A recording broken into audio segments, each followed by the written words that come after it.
Welcome to the Guild. We have been expecting you. Please, follow me.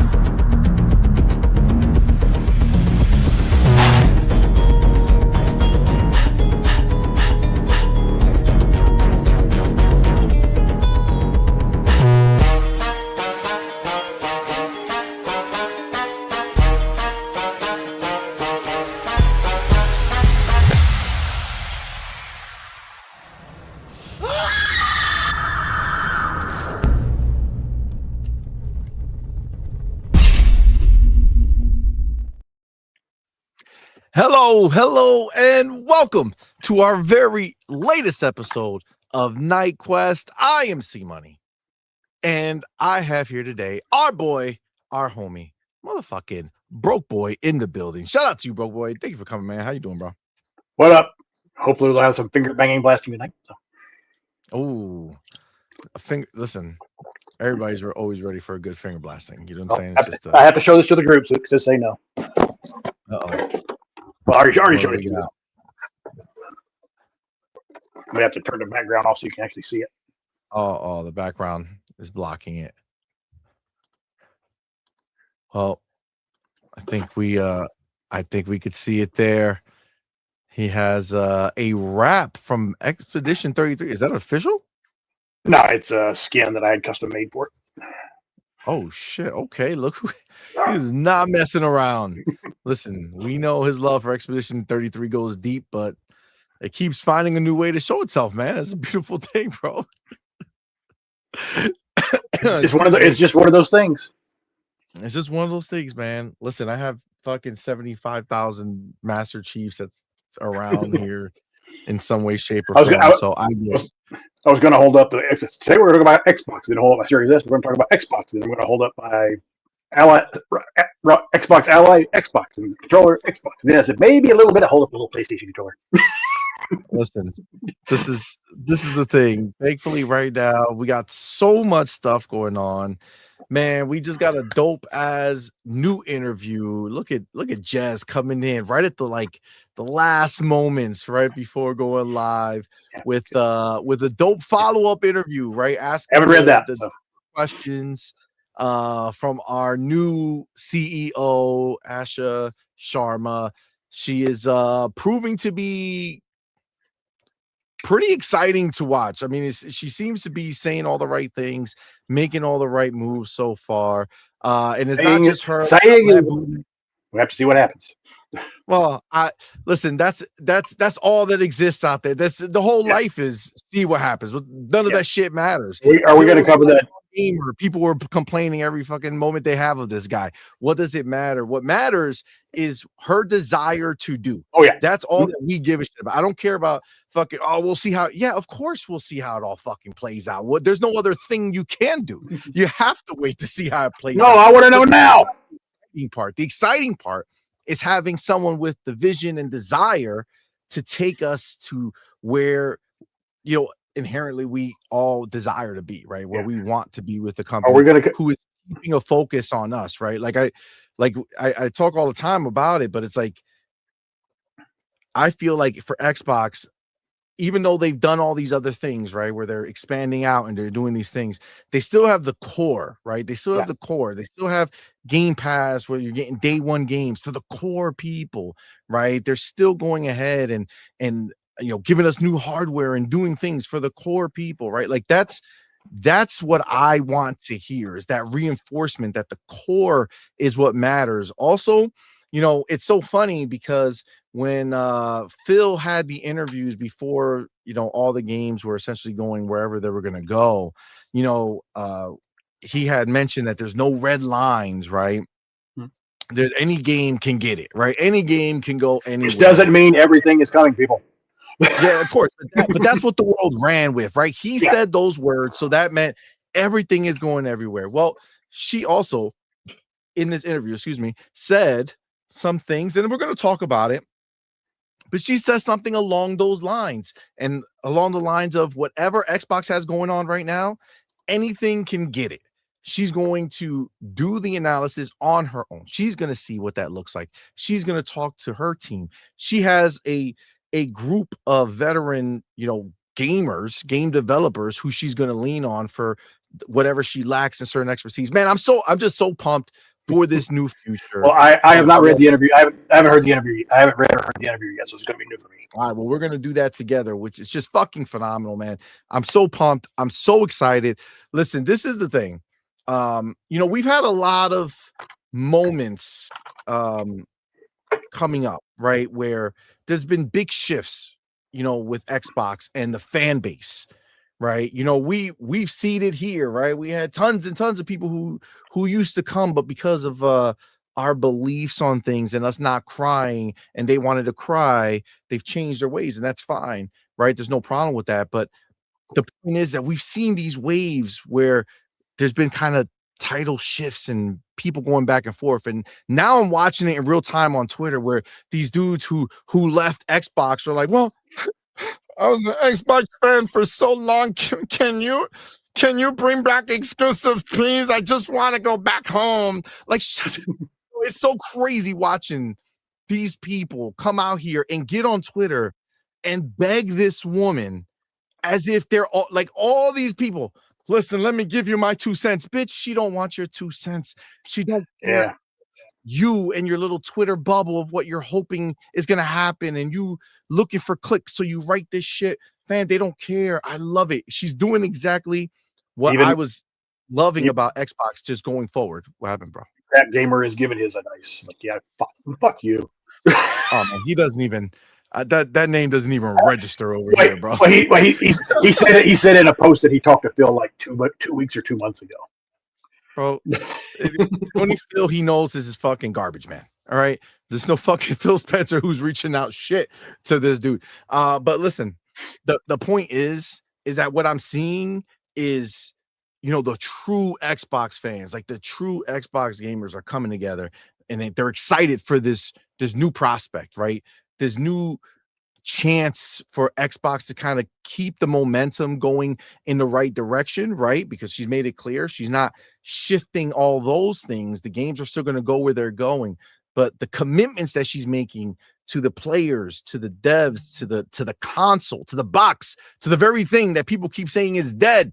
Goddamn. It's exciting times for man. I'm very, very pumped. So we're definitely going to dive deep into this.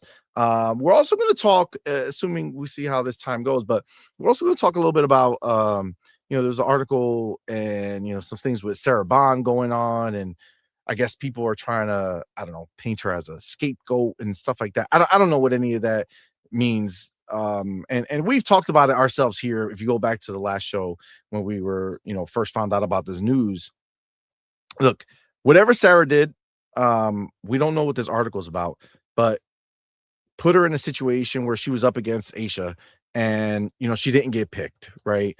And now she's gone. And, I gotta tell you, man, like if I'm going to be dead ass honest, like if I'm going to be the most real, I mean, Phil's been around forever, man. Like I've seen him, take something that was on the chopping block.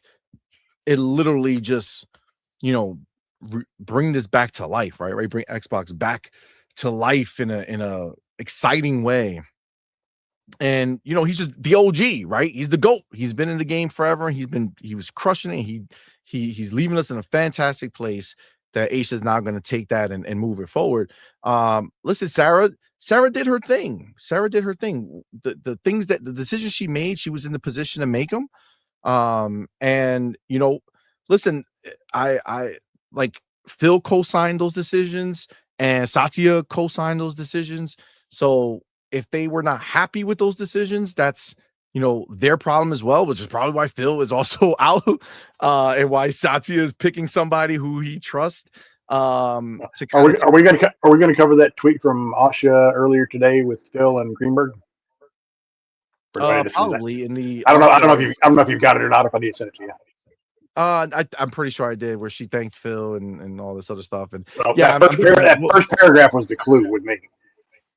Yeah. But I don't want to. If we're going to talk about it, I don't want to. I don't want to see it. Yeah, no. We're gonna definitely talk about all the stuff. So, but yeah, so we're gonna talk about. I haven't read the article. I really don't really care about it much. Like, I gotta be honest with you. Like Sarah was in and now she's out, right? Yeah, So the Sarah article I same read. way I did she read wasn't that. somebody to me before she came.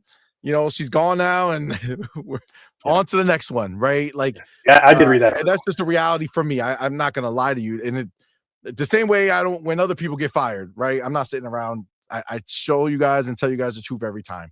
It is what it is, right? Phil, it just, I don't think it sucks at all. Actually, I think Phil took us to where he could, and I think Phil is done, right? And I get that. It is what it is. I'm excited for this new regime, right? I'm excited for what's to come. But Sarah, she was cool people's. Like, she said cool things. She did cool things. If this is an Xbox was her baby, which it was, bringing awareness to this other stuff, being Xboxes might have doomed her. But the idea of what she was doing is definitely what I want, which is, I guess, ultimately what wraps up Xbox Play Anywhere, right? Which I love. So, kudos to her for bringing that. And, she's, just like all the other OGs, like Seamus Blackley and Peter Moore and, all these, they come, they do their thing, and then And of on course, to the next one. And of course, we've now Right? got the former Xbox people coming in to make their opinions known. I sent you that tweet in case you don't have it. I think there's a lot of people shaking up, because it's a new regime, so they got to kind of get in with new people. Maybe they had ins already with these people, and now they don't have the ins anymore. So now it's shaking them up. I don't know. We'll talk about it though, and then for sure we're going to talk about PlayStation. They also had, like, PlayStation just jumped in the fray. Not so much PlayStation directly, but what will ultimately affect PlayStation is the CEOs of Sony. And I see a lot of people try to deflect and say that the part of Sony that's being changed doesn't actually have any influence over PlayStation. Matter of fact, that was our boy Porter Rock who quote tweeted me and told me that no, there was nothing. And then I quote tweeted him because I went into the actual, Sony article and found, the little spot there that I had to take a little clip of, a little screenshotty shot, where the new CEO's in charge of, Sony Group, whatever the hell it is, that he told me that was above PlayStation. And, I still haven't heard back. I'm waiting to hear so he could clear it up for me. But, we're going to talk about it together, so we'll be able to kind of see for ourselves how that actually looks. But before we move any further, we got to go ahead and get the motherfucking gangster on here. That's right. It's motherfucking Doodle in the building. Shout out to my girl Doodle. Oh, I didn't know she was going to be here tonight. I'm not used to her being on here. Baby. Bro, Doodle's got things to say. Doodle, I'm on the show tonight, so don't forget if you tweet later. I told you what to do, broke boy. I told you what to do. What's up, everybody? Happy Tuesday. Thank you so very much for rocking out with us tonight. Let's get it. Let's fucking get it, babe. We got to have a fun show, man. We got a lot to talk about. But before we do any of that, we do have to go ahead and shout out our homies who are live in the building with us. Shout out to you guys. Thank you all for being here tonight, rocking out with us. You guys are the shit. So thank y'all for being here. But of course, we do want to go ahead and shout out all of our supporters over on Patreon and YouTube, especially. Oh shit, what happened to my thing? God, this is such a bitch. Sorry, everything's getting crazy. All right, I'm gonna do that and then do this again. All right, so we have our YouTube Elite members. That's right, the homie Big Boy Mike, Dark Angelic, and Queen Witch, and Broke Boy. And then we have YouTube Inner Circle members, our boy Pragmatic Eagle and Hargeet Chani. And then we have our January champs, most top threes. Best bot of the month was our boy Ryu Art. Yo. Most first super chats was our boy Mac22TH54. Biggest super chat and most biggest super chats was from our boy Ryu Art. Let's go. Top three most gifted subs was Broke Boy, Ryu Art, and Jonas the Dad. Let's go. And then the most gifted at once, Our boy, broke boy, he was not fucking around. Nice. Thank Now, you. That being said, of course, you know how we do here. You guys live in the building right now. You guys are rocking out with us and supporting us in such a major way, man. And we appreciate each and every one of y'all for rocking out with us here tonight. You guys are, in fact, super special. So we appreciate y'all. That being said, I mean, obviously, I think it's pretty clear at this point that you all cannot be equally special, right? It's not a thing. It's not possible, right? It just kind of is what it is. So, well, there's three people who are the true specials of the evening. That's right. These are the people who have risen above. That's right. They are watching this shit from above, not dead, but like, better seating, better angle. Okay. And how did they do that? I could tell you right now. They were the first 3 people in the building. We put up that On Point bat signal and they said, holy shit, On Point's live. We got to be in that bitch. Shout out to them. We are here. They were here too. Now, the question is, who were these people?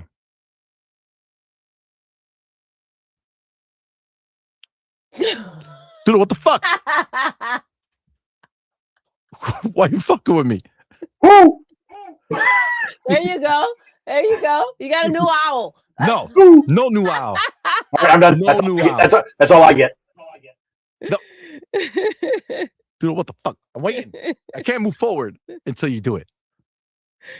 Listen, I gotta think about it. Do it. Whoo. Come There on. you go. You sound so well, though. No. You Do sound so well.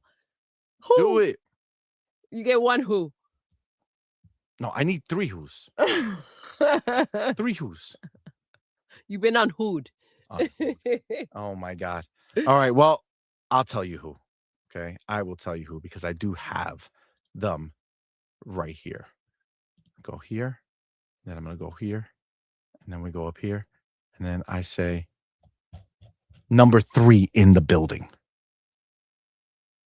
He is not fucking around, guys. He's number 3. He said, fuck the shit. I'm going to be there. Ain't nobody going to stop me. It's motherfucking damn good 7525. Thank you, my brother, for being here, man. Shout out to the homie. Damn good 7525. Appreciate you, my dude. You the man. Shout out to you, damn good. Number 2 in the building. Give me another who, baby. Come on, give me that. I'm only doing it for Be Nice, who put the owls in the chat. They expect it. Who? Oh, there we go. Number 2 in the building is our motherfucking homie. Game Shark in the building. Twinkle, twinkle, baby. Shout out to the homie. Game Shark, number 2 in the building. And number 1 in the building. It's our boy. Our homie. Motherfucking Pal, Xbox for life, best spot of the night. Shout out to the homie Pal. He is not fucking around. Pal, Xbox for life, number 1 in the building. Best spot of the night. Fuck what you heard. Look at that. This is the penultimate show for the month because Thursday will be our last show of the month. Yeah. Last show of the month. And that will be the last chance to make it on the February list. So we're right there. It's very, very close. So shout out to you. I do have you here. I do have to update the banner. Excuse me. Let me go ahead and do this. Got Pal. We got Game Shark, Twinkle Twinkle, and we got Damn Good. Shout out to you. All right, beautiful. Be Nice is playing Avowed, he says, and listening to the show. What a great freaking game. You know, I got 60 hours into that one. Oh shit. But I got distracted halfway through, so I never got back to it. I need to now that they've made the updates to it. Have you tried the new update? No, you didn't try the new update? Like I said, I stopped playing it last year when Expedition 33 and South of Midnight came out. Okay. Well, that game's worth finishing because it's amazing. Doodle played the shit out of that game. I did. I played the shit out of that game. Loved it. All right. Oh, wait. No, that goes like that. Okay. Now, I do see that Broke Boy's not fucking around. He's starting early. Okay. He's starting early. Fucking Broke Boy went ahead and gifted 10 on point for gamer memberships, man. Shout out to our boy, Broke Boy, man. You the man, brother. Thank you, sir. Appreciate you. Y'all know what to do. Tell him, baby. Put that motherfucking welcome to the family emoji in the chat. Welcome our newest members, man. We appreciate each and every one of y'all for rocking out with us. And of course, our boy Broke Boy. Shout out to you, man. Thank you so much for the support, bro. Y'all know what you got to do in chat. If you're a member right now, put the motherfucking FB emoji in the chat. That's right. Let our boy know. Let our boy know what he likes. You know what I'm saying? Get your hands dirty. Get it in there. Get him dirty. Doodle. You don't think he would clean before? You know what I'm saying? That's disgusting. Who needs to clean? I feel like he would be prepared. Clean. So why would I do that? I'll let you guys clean it out for me. Oh, that's where. See? I told you. God damn it. Just a tip. Oh my God. All right. And then we do have our boy Mac 22TH54 looking to keep his title for first super chat king. With that $2 super chat says, Asha, vote still out, bro. Hashtag way too early to call. I mean, listen, there's only one of two ways that you could choose to do it, Mac. Okay, there's definitively. The vote's going to be out no matter which way you call it. So you could either be, I don't know, man. I think this is going to suck dick. Can't pack it up. Pack it up. Sell the Xbox. Get rid of everything. I hate life. Fuck the world. Or you can be like, oh shit, look at this person who's coming in here, who's saying the right things, has the right head on her shoulder. Take a look at what she's been doing previously and be able to see how she has a desire to move things in the right direction and be like, you know what? I'm excited for the possibilities, right? So that's the only way. That's the way you got to choose, no matter what it is, no matter who it is. You're either excited for the possibilities or you're going to cry until you're proven right or wrong. Like, you know what I'm saying? I don't know. What the fuck? Go ahead, babe. It's inevitable though, like regardless. And it's not like we're getting, someone that we're like, oh shit, what the fuck just took place here?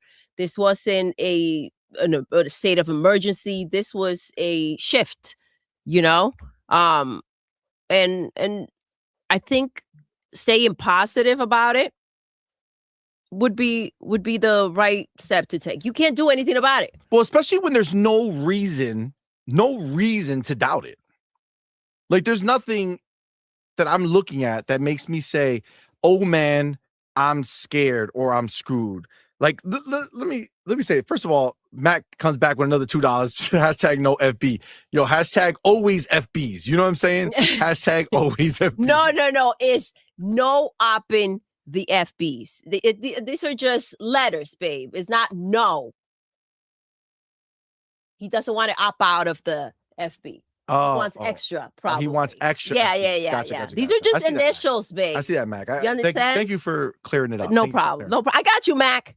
Appreciate it. I got you. So this is the thing.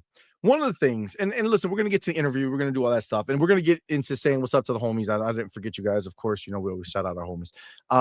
But this is the thing. Okay. Listen. AI, right? People keep crying. Oh, she's going to do this with AI. Blah, blah, blah, blah, blah, blah, blah, blah, blah. Okay, cool. This is the thing. Obviously, she's been very much, very vocal about her beliefs on AI when it comes to this specific thing. But even if you go and check her background with it, if you are moving into a world where no matter what you do or say, no matter how you cut it, AI is going to be a part of this conversation forevermore. Forevermore. There is no version of gaming, TV, anything that's going to stop having AI. The only thing that's going to happen is AI is going to get better and better and better. Shit, I just on my Twitter, I retweeted a post that somebody made where using some AI agent, I think it was called Mulan or some shit. There's so many different AI variants. But they went ahead and made a Sailor Moon trailer, live action, with Margot Robbie. Yes. And a bunch of other actresses that are famous, but done in the style of Quentin Tarantino. Oh, like Kill Bill style. So it's gritty and realistic looking. And bro, I'm sorry, man. I'm sorry, but that shit looks phenomenal, right? It looks phenomenal right now. Obviously, it's using faces of people that clearly are actors now, so that you wouldn't get anything from AI like that. But the fact that it did it and it was so well done, now, bro, just again, extrapolate, man. Years. What's gonna come? Craziness. Okay, so again, I'm not saying at all that gaming should have the generative AI that's going to take over and do all the shit. I'm not. What I'm saying is that you want somebody at the seat who understands it, understands what makes it good, what makes it bad.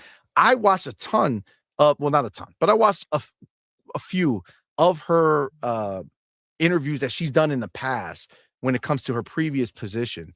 And the way she knows AI and thinks about it, even to the commercial aspect of it, you know, they don't just say, hey, just use AI. No. She literally says you never use AI for AI's sake. She says you need to know what you're trying to do and then see how AI can help. And then that's how it gets implemented. Exactly. That's how you build. The idea that they think that, okay, well, you know what? Gaming is just turning into AI regardless of the turnout. It's ridiculous, though.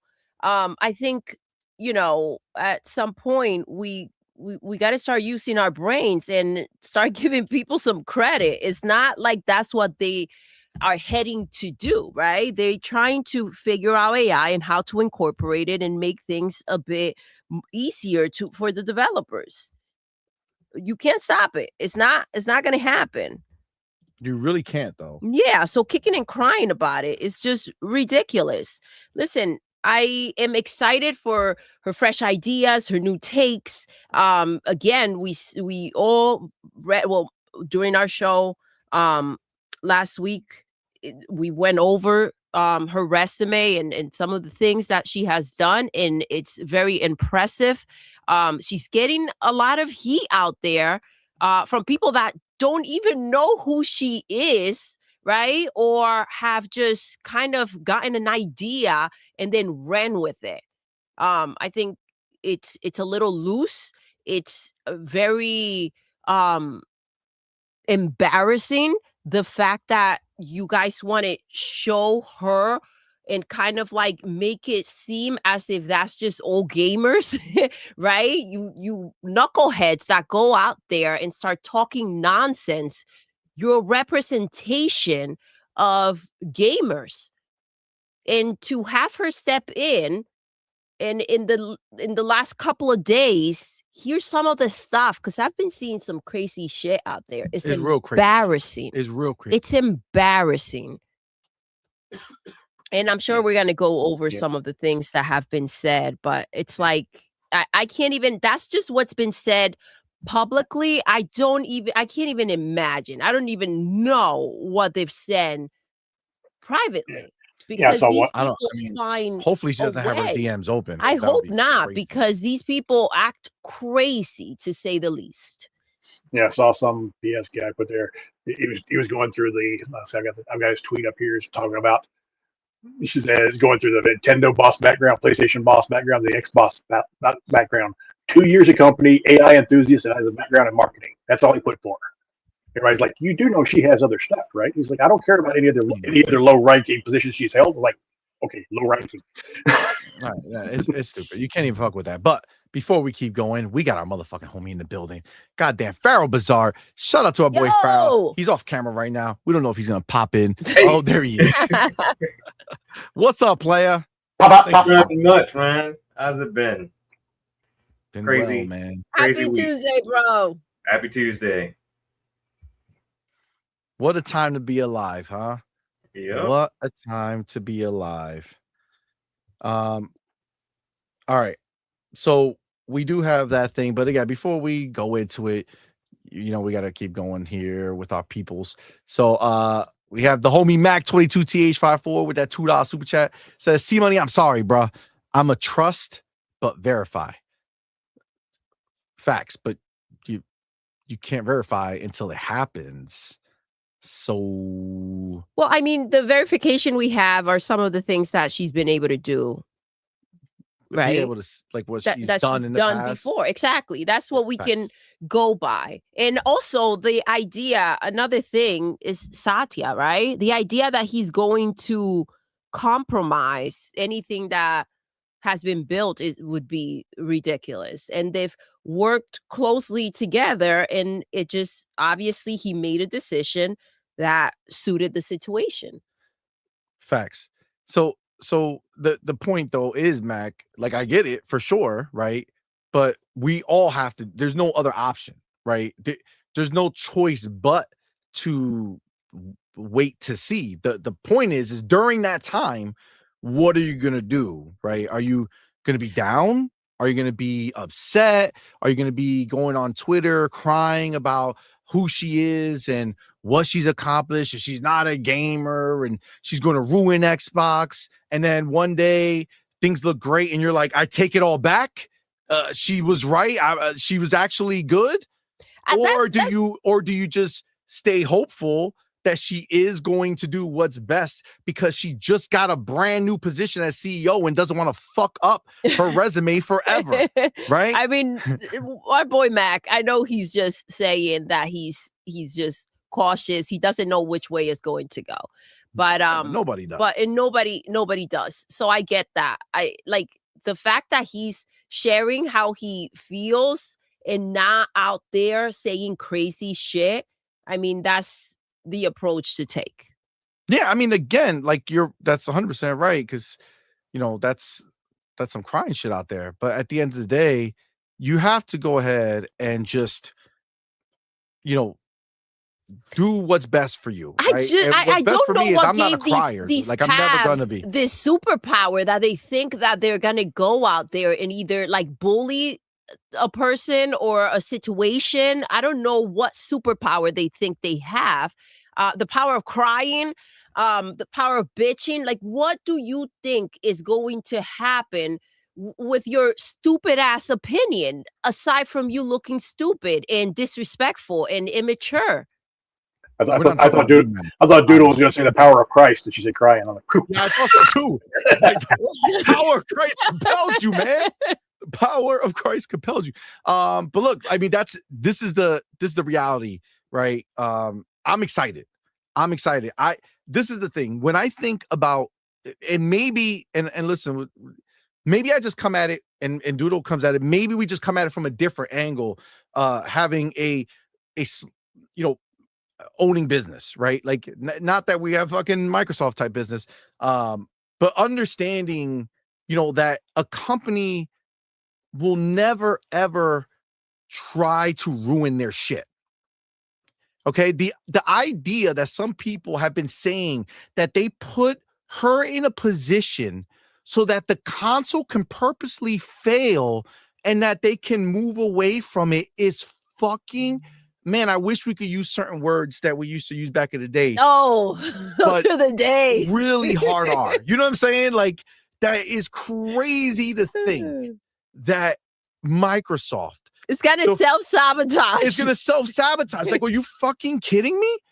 Is that your fucking angle? That's what you think. You think that they hired somebody to pay her millions of dollars for a short amount of time to fuck it all up. Bro, I hate and again, I'm still gonna say what's up to the homies, and we're gonna read the article and all this shit. But this is just kind of like just the from our last show to now, all the bullshit that's been kind of stirring that just frustrates me. And it's like the idea that motherfuckers still write in her replies about her being a gamer and all this shit. Motherfuckers, oh my gosh. First of all, if you're a fucking PlayStation fan and you're asking about her being a gamer, get the F are you out. fucking Get crazy? The F out. Like your fucking executive team hasn't seen a gamer in fucking years. They haven't made a good game in God knows how long. Like, sit down and go regroup and figure out what PlayStation may feed you this year. Like that is crazy.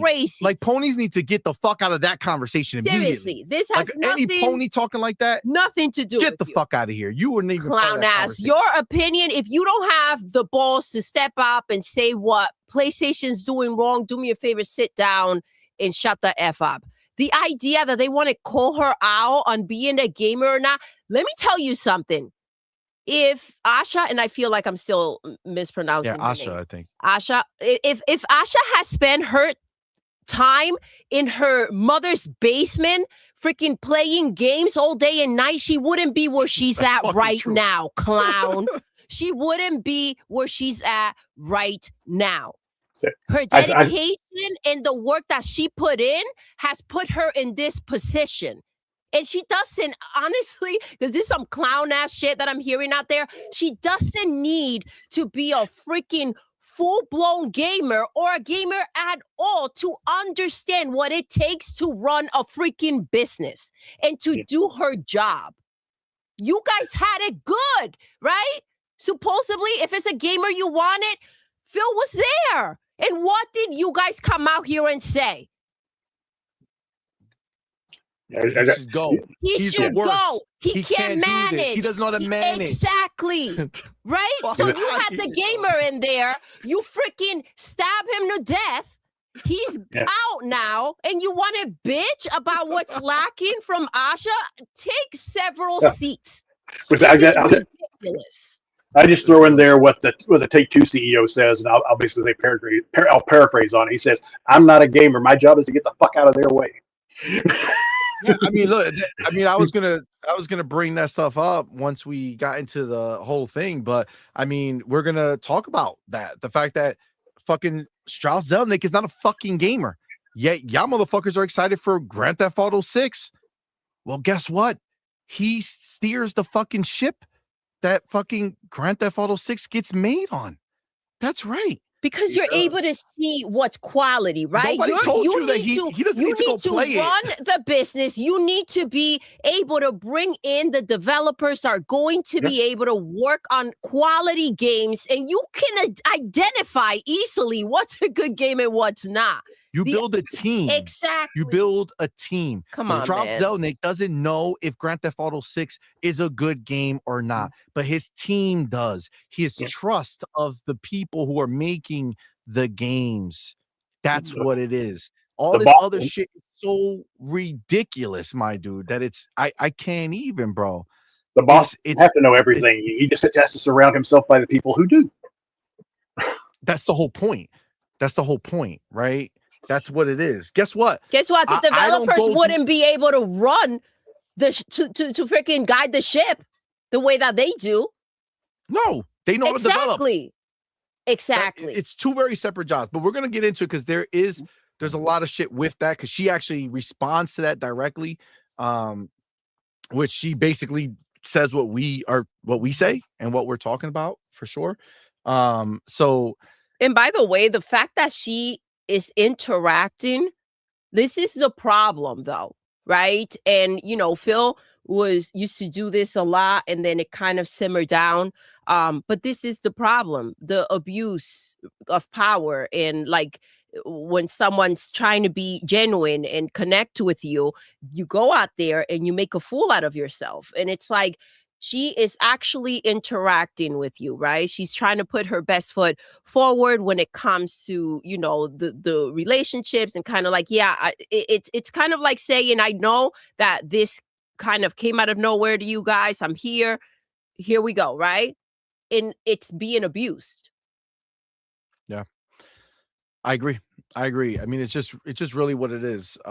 Look, for better or worse, Xbox is going to be crucified whether they talk or don't talk.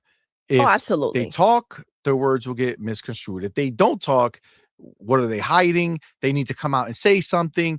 Blah blah blah blah blah. It's nonstop, right? So Asha, I feel like her coming out and handling shit is a good move because she's doing it in the right way. And again, we're definitely gonna dive into all that shit. But before we go, we got our boy Broke Boy with that $2.05 super chat. Hashtag give me triple FBs. Goddamn. He's always wanted it. We have our boy Space Shot in the building with that $5 super chat. Appreciate you, homie. Says, I'm just not going to worry when I could be playing more games. Exactly. We'll find out soon enough. And if she deserves flowers or smoke, we'll bring it then. I mean, exactly. Shout out to Space Shot. Space Shot with the fucking bars. Space Shot doesn't fuck around. Good man. Thank you. He was on our and the last show. Friday. Thursday show? Friday? Yep. Yeah. Shout out to Space Shot. Shout out to Space Shot. Appreciate you, homie. And then we do have our motherfucking homie G-Mania in the building. That $10 super chat. Appreciate you, homie. So says much. Alana Pierce has a video called Phil's Leaving, and she has a breakdown.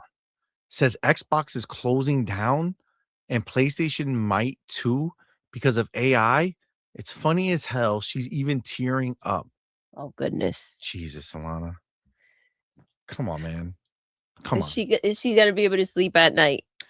You know, I got to tell you, perfect example of somebody who, you know, was very much ingrained in, you know, the community when she was on Xbox, when she worked for IGN. Yes. She was on Xbox Unlocked and she was like an Xbox player. And then she fucking went to work at a PlayStation studio. And she was relevant there theoretically because she was a and dared to say she liked Starfield. Huh?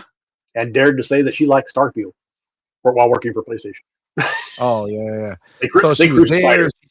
They crucified her for that. She stood relevant in that way a little bit, and then she left there, and now she's not really in the conversation. I mean, she has the people who watch her, and that's fine.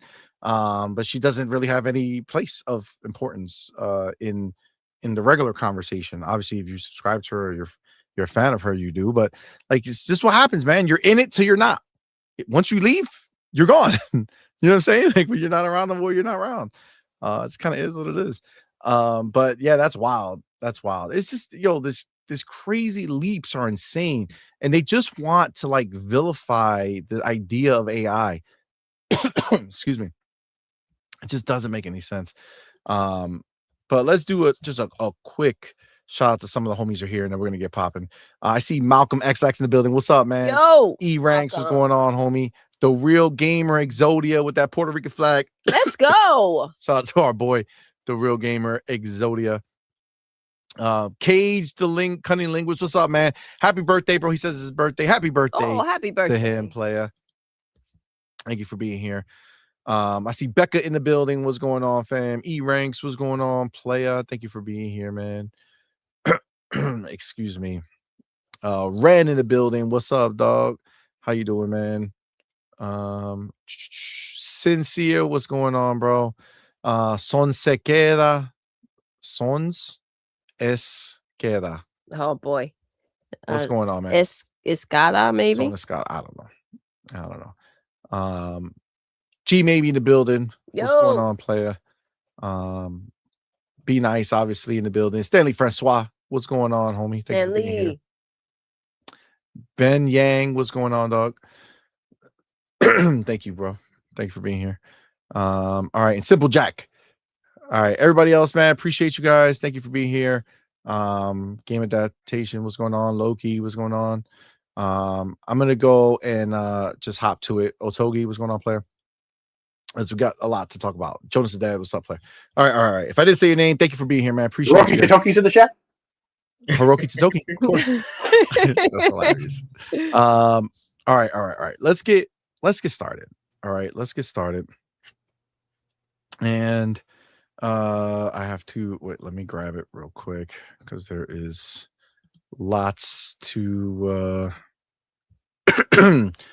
to cover with this interview, but I feel like this is a good thing. Did you guys see that Larry Herb already had a meeting with Asha? If you guys don't remember Larry Herb from Major Nelson, he got pushed out of Xbox a little bit. Yeah, I think he's going back to Xbox. Well, they're gonna need a brand ambassador. I think so.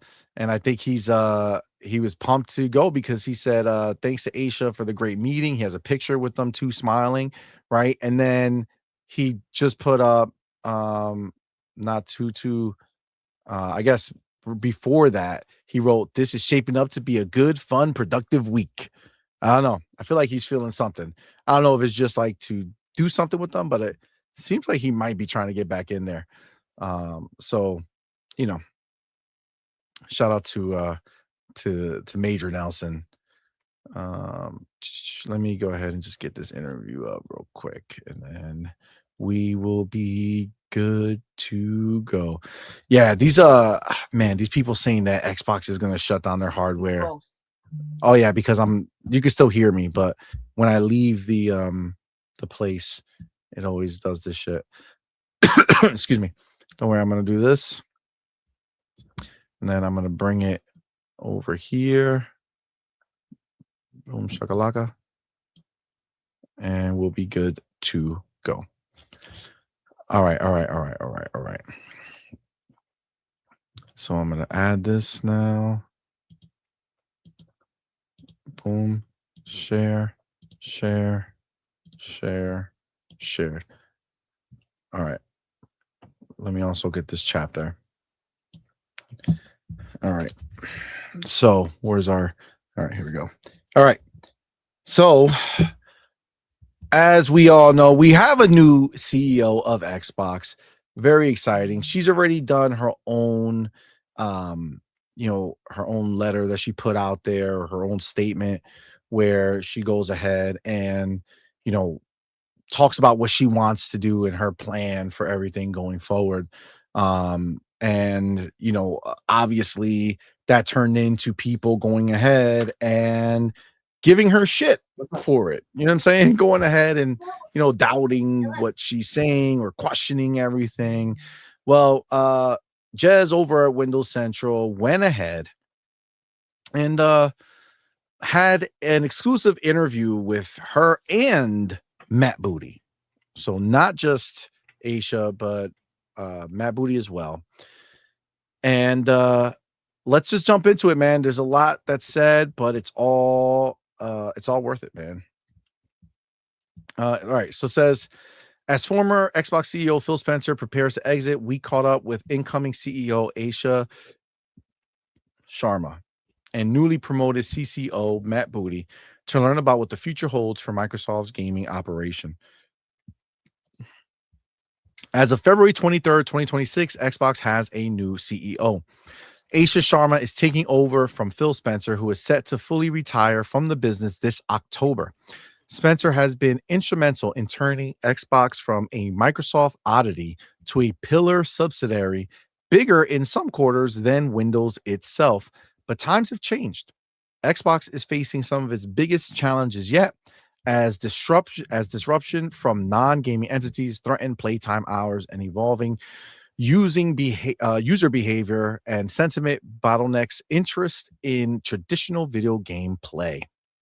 Sharma's task will be figuring out how to guide Xbox through its next era as conversations around artificial intelligence dominate the discourse and Xbox's place in this strange new world is continually questioned. I briefly caught up with the new CEO, Asha Sharma, and the newly promoted Chief Content Officer, Matt Booty, to discuss what Xbox's next decade looks like as we head through the division's 25th year in operation. Okay, so on the return to Xbox and a commitment to Xbox hardware. In her opening letter, Asha Sharma said she wanted to bring about a return to Xbox. I asked exactly what that means, since it effectively implies that Xbox has begun to stray from what Xbox, quote unquote, is. You know what's funny, real quick, before we even go further with this? the fact that so many people have been giving shit to Phil and Sarah and Xbox about basically losing their way, right? Right? Like if that's what, right? They've been criticized for moving away from this and moving away from that. It's like, what, like, why would you not take those words as anything but her saying, I see the discourse, I understand the sentiment, and we're going to be working on bringing that back. You know what I'm saying? Like bringing back that feeling, yeah. Right, babe? I agree. It's like, you know, they're hearing what they want, but it's like it's Xbox, right? So they're damn if they do, they're damn if they don't, right? So they had a problem with Sarah, they had a problem with Phil, but now that they're not going to be there, they're gonna have a problem with Asha, right? So it's like, what is it, right? You can't listen, I give them props for always coming out here and kind of just doing what they have to do and kind of putting their best foot forward when it comes to dealing with these situations, these transitions, and trying to handle the way they handle the press. But it's become so obvious to us that the press and people out there are just going to make out of whatever Xbox does in the same way. Like, it's always the same narrative. That's what I'm saying. Like, no matter what the situation is, it's the same shit. So obviously, it's like, come talk to us, because you're not talking to us. And when they do come talk to us, I don't like what you said. Oh, I don't believe it. I don't believe it. So yeah. So it's like, yourself. I have this question. I don't believe it. But then they give you an answer, and I don't believe your answer. So what do you want? It's crazy. Well, either way, like, just this fake idea, like what can return to Xbox possibly mean? I see all these fucking fake Xbox heads who all of a sudden want to post, I was with Xbox for 20 something years and now I'm left because of this. What does return to Xbox mean? You need to clarify to me. Clarify it right now, because I'm important and I'm telling you to do it. Go fuck yourself. You're a fucking loser. If you went ahead and went online and said, God damn, you need to clarify to me because I'm important, You're not a stupid bitch. You're not. You're a stupid bitch loser. You're not. Okay? You're a stupid bitch loser. They don't have to clarify shit to you. No. Pack it up. Fucking leave. Pack it up and leave. If you don't want to figure out what's going to happen, if you don't want to be here for the next part of the story, then fucking go. Yeah. If you don't want to wait and see, then don't wait and see. No one's Jesus. They're not out here pleading. I'm going to tell you that straight up. They didn't come out here and say, hey, are you guys okay with Phil retiring? Are you guys okay if Sarah's not here anymore? Are you guys okay with Asha coming in and you know, she's the new CEO? No, they did not. Right? It's so stupid. It's so stupid. The importance that they give themselves. I do have to go real quick to Trey, because he put out something that I love what he said. Trey Bone, that's the homie. He says, I don't trust the CEO because he never built a car. So I'm never buying their car ever again. Like, see how stupid that sounds? He says it is that stupid. It is. It's crazy. Literally. I'm not buying from that dealership because the freaking owner never built a car. Like, what? Like she's not making the fucking games, guys.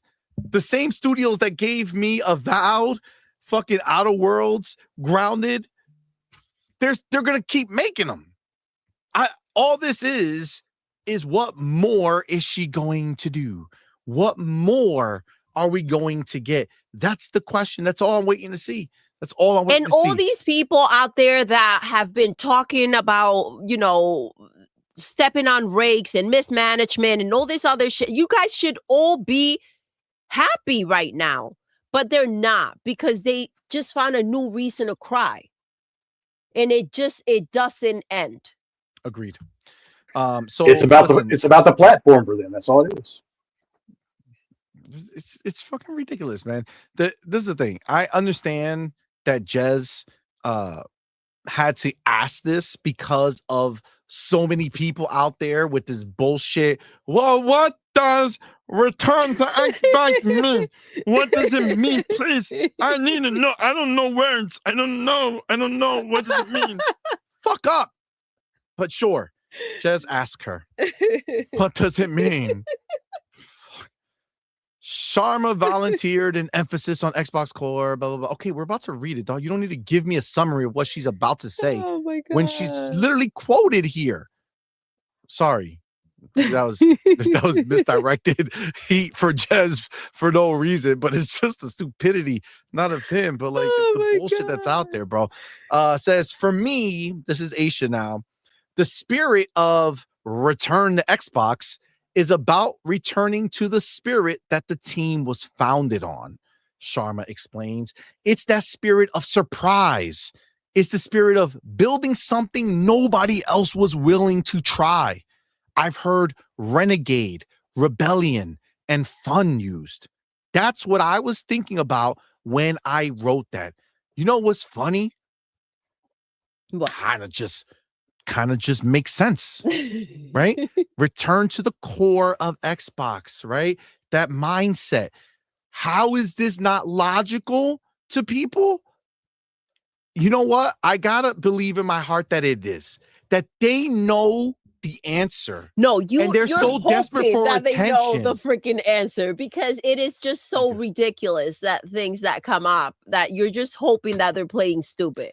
I just know that they have to, and that all it is that they're so, I don't know, irrelevant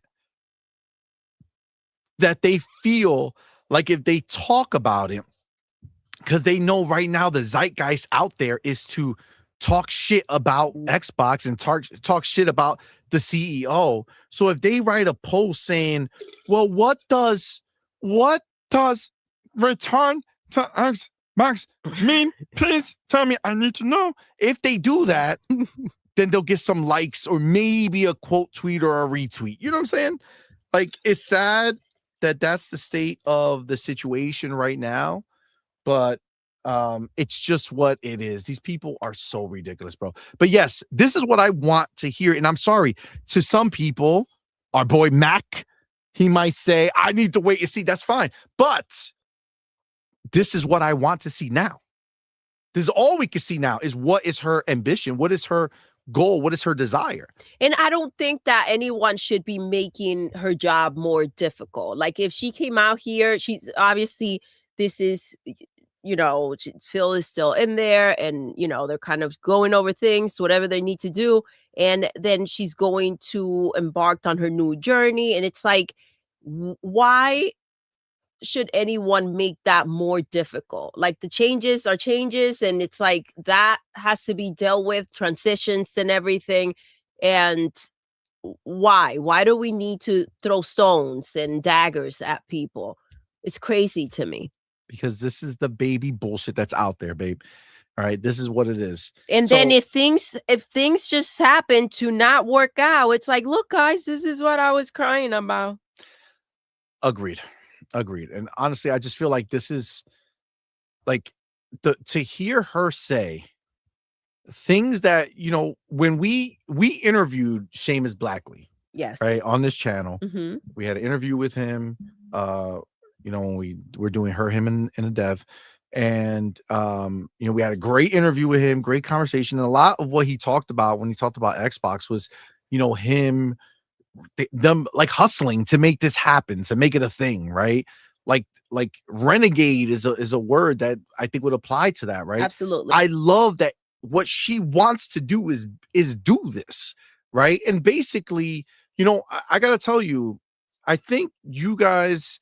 Not you guys, but like, I think what people don't realize that even in the quote unquote, like bad state, right? This is what they try to tell us, that it's in a bad place.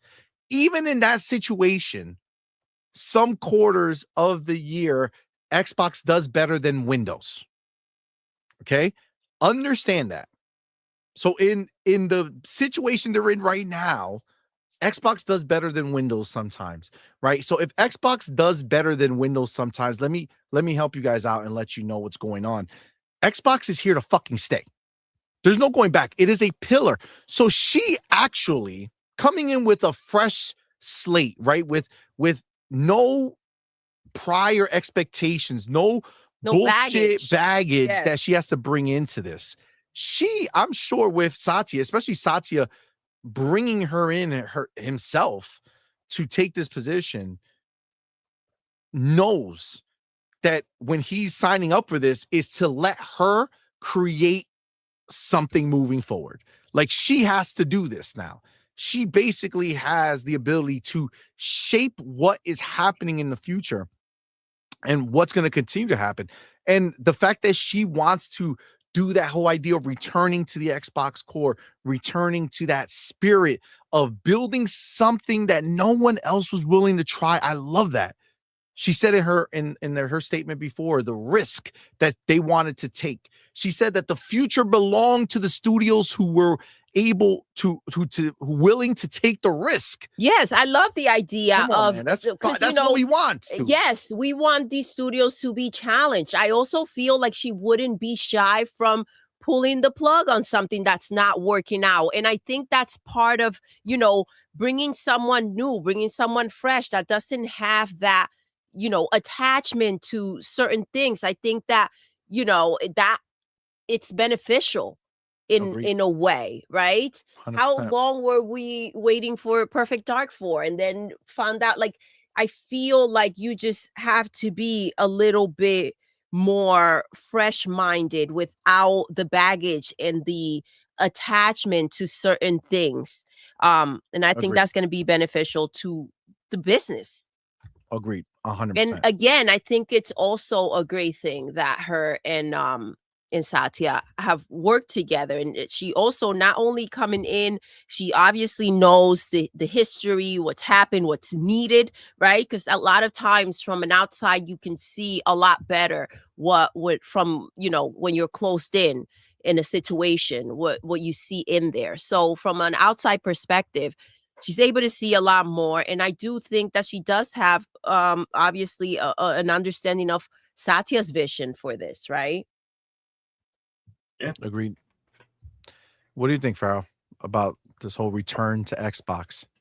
I think the return to Xbox is something that it's welcome. At least the spirit and the effort of it is welcome, because like I said, I think we talked about it a little bit on Friday. There's a segment of people who have left the Xbox ecosystem who talk about the glory days. And if you're able to do one or two things that makes them feel like Xbox is kind of resembling those glory days again, that could be a big boost to your ecosystem and, getting some people back in to your ecosystem, not just from third party, but actually, downloading the Xbox app, or actually buying a Xbox Ally, or actually buying an Xbox Series and actually getting into the ecosystem that way.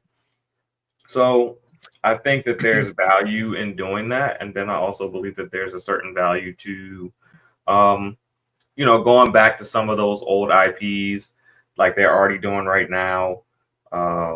Maybe, getting some expansion of the backwards compatibility, getting some more big 360 games if there's, more out there that they haven't, touched on, that they feel like they need to. I think there's a lot that you can do to make people feel like the old Xbox is back while still continuing what you're already doing. And I think it's a good thing. Like, I don't have anything bad to say about a return, quote unquote return to Xbox, because I just feel like that's more of like a nostalgic feeling more than anything that's really practical in my mind. But I mean, I agree. I will wait and see what that looks like. But if they're able to capture people's nostalgia, I'm all for it. I mean, the one thing that I do want to make clear, because I don't want there to be this fucking bullshit idea that these fucking people are like writing articles about, and these people who are latching on to as if us real Xbox fans even give a shit, is the return of exclusives. Like, you gotta understand that ship has sailed, and I'm glad to see it go. I listen, when I was into that boat, I just did not see that vision, but I do see that vision now. And for me, there's no better satisfaction than having our games that were trampled by more than half of the gaming population on console, right? The ponies will talk shit about all of our games and devalue them and make them look and sound shitty to everybody. I don't want that anymore. I'm done with that shit. Right? Well, Our games to are see them phenomenal and now to be out salivating there. over Facts. these games now and going ahead and just blowing them off, sitting there, pre-ordering as fast as they freaking can, buying the freaking ultimate edition of these games. Like that is just, first of all, I don't even know how they didn't think this through after all the receipts out there of them talking shit. But that it's crazy because they don't even show up for their own games like that anymore. The idea of these games and their developers getting a bit more of the recognition they deserve, because now these ignorants out there that because it's on a certain box think that they need to destroy the games, right, to make sure that they don't do well. Like, it's crazy how they're all for the devs, right, when we're talking about PlayStation games or something that is not associated with Xbox, but somehow it doesn't matter when it comes to Xbox devs and how hard they've worked to put these games together, or the fact that they have families to support, right? That doesn't come into play. But we're responsible for buying shitty, crappy PlayStation games because the devs thought that they made something worth buying. Yeah. Fuck that noise. 100% agreed, baby girl. Broke boy, what do you think about this return to Xbox, bro? Honestly, I was one of those people who asked that same question, CMoney. So. Okay, well, I'm glad I slapped you up before I knew. You know what I'm saying? But I have a reason for wondering that. Why? What's your reason, broke boy? I don't know if I ever told the story or not. I am still kind of fairly new to the Xbox side. I did not have an OG Xbox. I dabbled into 360 a little bit. I did not have a one. I came in around midway through the 1X. Okay. So my experience has always been with pretty much the way things are now. So I really don't know what return to Xbox is. I mean, I know 360 days they weren't hesitant to do third-party deals, make exclusives and stuff like that. But as far as everything else in return, this is going to be an entire learning phase because Phil has always been in charge as long as I played Xbox. But saying I haven't been there from the beginning and I don't understand what that means is very different than what they're out there trying to exactly make it sound like. The way she's questioned by these people on social media is crazy. Like you have something like prove yourself. What are you saying? Like she has to prove herself. Convince me. Hey, you know how she proved herself, bitch? She got the job. She got the job. That's how she proved herself. Like, shut the fuck up. You ain't never getting the job. Exactly. All your gaming years and years of playing ain't getting you the job, asshole. All right. Let me broke boy, let me just break it down because we did have that interview with literally the godfather of Xbox, the person who thought about making the Xbox first and foremost, which was Seamus Blackley. Okay. We had the interview with him. We talked about him. The whole Renegade situation. And guys, check out the interview. It's so good. Yeah, I don't yeah, I think that one's out there. Yeah, you should go look for it. It's called Her. It's with Her, Him, and a Dev series.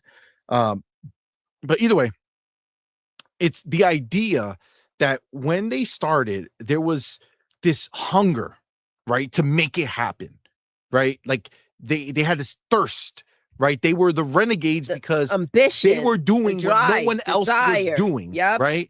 They were all the other teams looked at them like they were crazy because they were out here trying to push and make this shit happen when nobody believed they could, right? So that is what she's talking about. Bring that renegade behavior or that renegade nature back, right? When it's like that hunger, that rawness, exactly. that desire, that drive. So if you ever lived a life, and I could attest to it, where you go from, having nothing, okay, to having a lot, right? That like that growth, right, from being nothing to having a lot, right? It turns you into something like different than just having. Yes, but like once you right? get there, then there's like this point where it's like, okay, do I have enough, or do I still have hunger? Right? How there's do I have also, hunger? you know, Right? And there's also the challenge of like, what is driving me to do more, right? We're seeing a lot of things dying out. Look at PlayStation's position right now. So that drive and hunger to keep on going has to come from somewhere. And Like you can coast like PlayStation Mhm. has, or you can say, I gotta fight and claw my way back up, right? Or I gotta go from where we are, because let's be clear, as much as people want to doomsday this shit, Xbox is caking. Okay. They make profit out the ass. Yes, 1 quarter doesn't define a whole fucking year, and 1 year doesn't define the last 5 years and all this other shit, right? So they are making their money here, right? Again, we've already said that Xbox is more profitable than Windows on some quarters, right? So like understand that renegade spirit is them reinvigorating that hunger, right? And that desire understand, to be, you know, something. Yeah, and that becomes a lot harder when you have been in the situation that Xbox has been in and you are where you are now. So, you know, when you have that drive, when you have nothing to become something, and then you do become that something, it's a lot harder to get that going, right? It's a lot easier to get an A than to maintain an A, right? Facts. And then take it to the next level. Facts. Here, I'll show you. I think I put a picture of it in before. This is what I have done in the past couple months.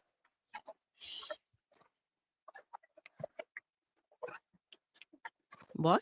I can't hear anything. I don't know. Oh, you got that's the 360 Xbox? Gears of War. Yeah. Oh, I can't see. He got the 360 360 Gears of War. I bought this. Nice. I bought this a couple months ago. So I started getting some of the older games. I know a lot of them are back. I know a lot of them are backwards compatible, but like I say, I want to try them on the OG hardware. Good. Hey, enjoy it. It's fucking phenomenal. I got Buffy the Vampire Slayer ready to go. Yeah, absolutely. I want to shout out RC Polygon for being a member for 10 months. Thank you, my brother. Appreciate thank you so much. For the support, my dude. Frequent flyer of our Discord. He's always out there dropping all the latest news and stuff. So definitely go to our Discord to check him out. We do have the homie Mac22, which brings up a great question that I want to tackle before we go forward. He says, thank you for the $5 super chat, man. Appreciate you, bro. So much, man. Says CMoney Doodle. Neither of you have any worries about her being a Satya yes woman. Okay, so baby, do you want to go first, or that's up to you? All right, well, go ahead. What do you think? I just listen. Satya it's got that hunger that we want, right? Satya is very cutthroat. Satya came out here. If it's competition that they want, then let us compete, right? Okay. So if she's coming in as you had read, CMoney, with that same freaking hunger and ambition, then yes, great. She was picked for a reason. She earned it. And then obviously you have to do enough for someone to look at what you've done and be like, okay, you're the person that can go ahead and handle that and take that job. So listen, if Satya's the one, I think that we're in a good spot if he's the one that made this decision, right? Well, I agree. And this is what I would say. This is Satya's, like, he runs the show, right? He runs the business. Let me help you out. No matter who it would have been,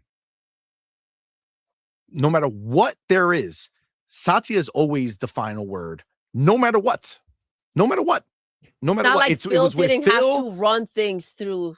Before Phil, he was always the final word sayer. But understand, the only thing, and let's be clear, the only thing Satya wants is for his AI division to continue to grow, right? And he's going to want AI tools to be used wherever he can. Sure. Is she going to understand that? Yes. That's why I believe he made the smartest decision possible. Agreed. Instead of taking someone, and to your point about her being a yes woman, instead of taking someone who doesn't know shit about AI, like Phil Spencer, like let's call a spade, okay? My dude is 50 something, 60, 50 something, whatever. Homeboy was not an AI aficionado, No. okay? Not an AI aficionado. So if Satya said, hey, yo, I need AI to be handled in there ASAP, Phil, they know shit to go ahead and fight back on, okay? Phil knew nothing about AI outside of what he was told, right? It's not what he did. He didn't live and breathe AI, right? He knew nothing of it. This is why Satya, put her into the position, because she knows her shit. She knows her shit. Agreed. So when they come and they say, which to be clear, this has already been said. They said this shit to fucking Phil. They said this shit to everybody. AI is coming. Listen, the Xbox fucking handheld has an NPU chip in there. It's built in, ready to go for AI stuff. The next console will have it as well. Stop the bullshit about AI. It's fucking coming. So what they did is they have somebody there who can handle it, who knows what AI is, who knows best practices, how to implement the shit. She knows. That's AI why she says is so here about it. to stay, right? And what are they supposed to do? Sit tight and look pretty until everybody else gets going with it? Like PlayStation? Oh, exactly. And then what? Show up late to the game? We're like, Agreed. Expedition 33, how many awards did it get? We talked about this, and it's like, oh, yeah, there are sections of the game that were done with AI, and people are like, oh, my gosh, I'm so offended. How could you? They didn't know, right? When they found out, what changed? Nothing changed.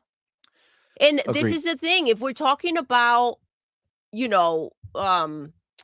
indie developers figuring out how to do these things, what do you guys expect Xbox to do? They should be going full force into figuring out so that they can go ahead and incorporate it as well as it can possibly be incorporated. And you're right, Phil doesn't know anything about AI that we know of, right? How is he supposed to lead the future of Xbox if this is something that is a big deal to Satya and a big deal to the world in general? It just is what it is, right? But to be specific about her being a yes woman to Satya,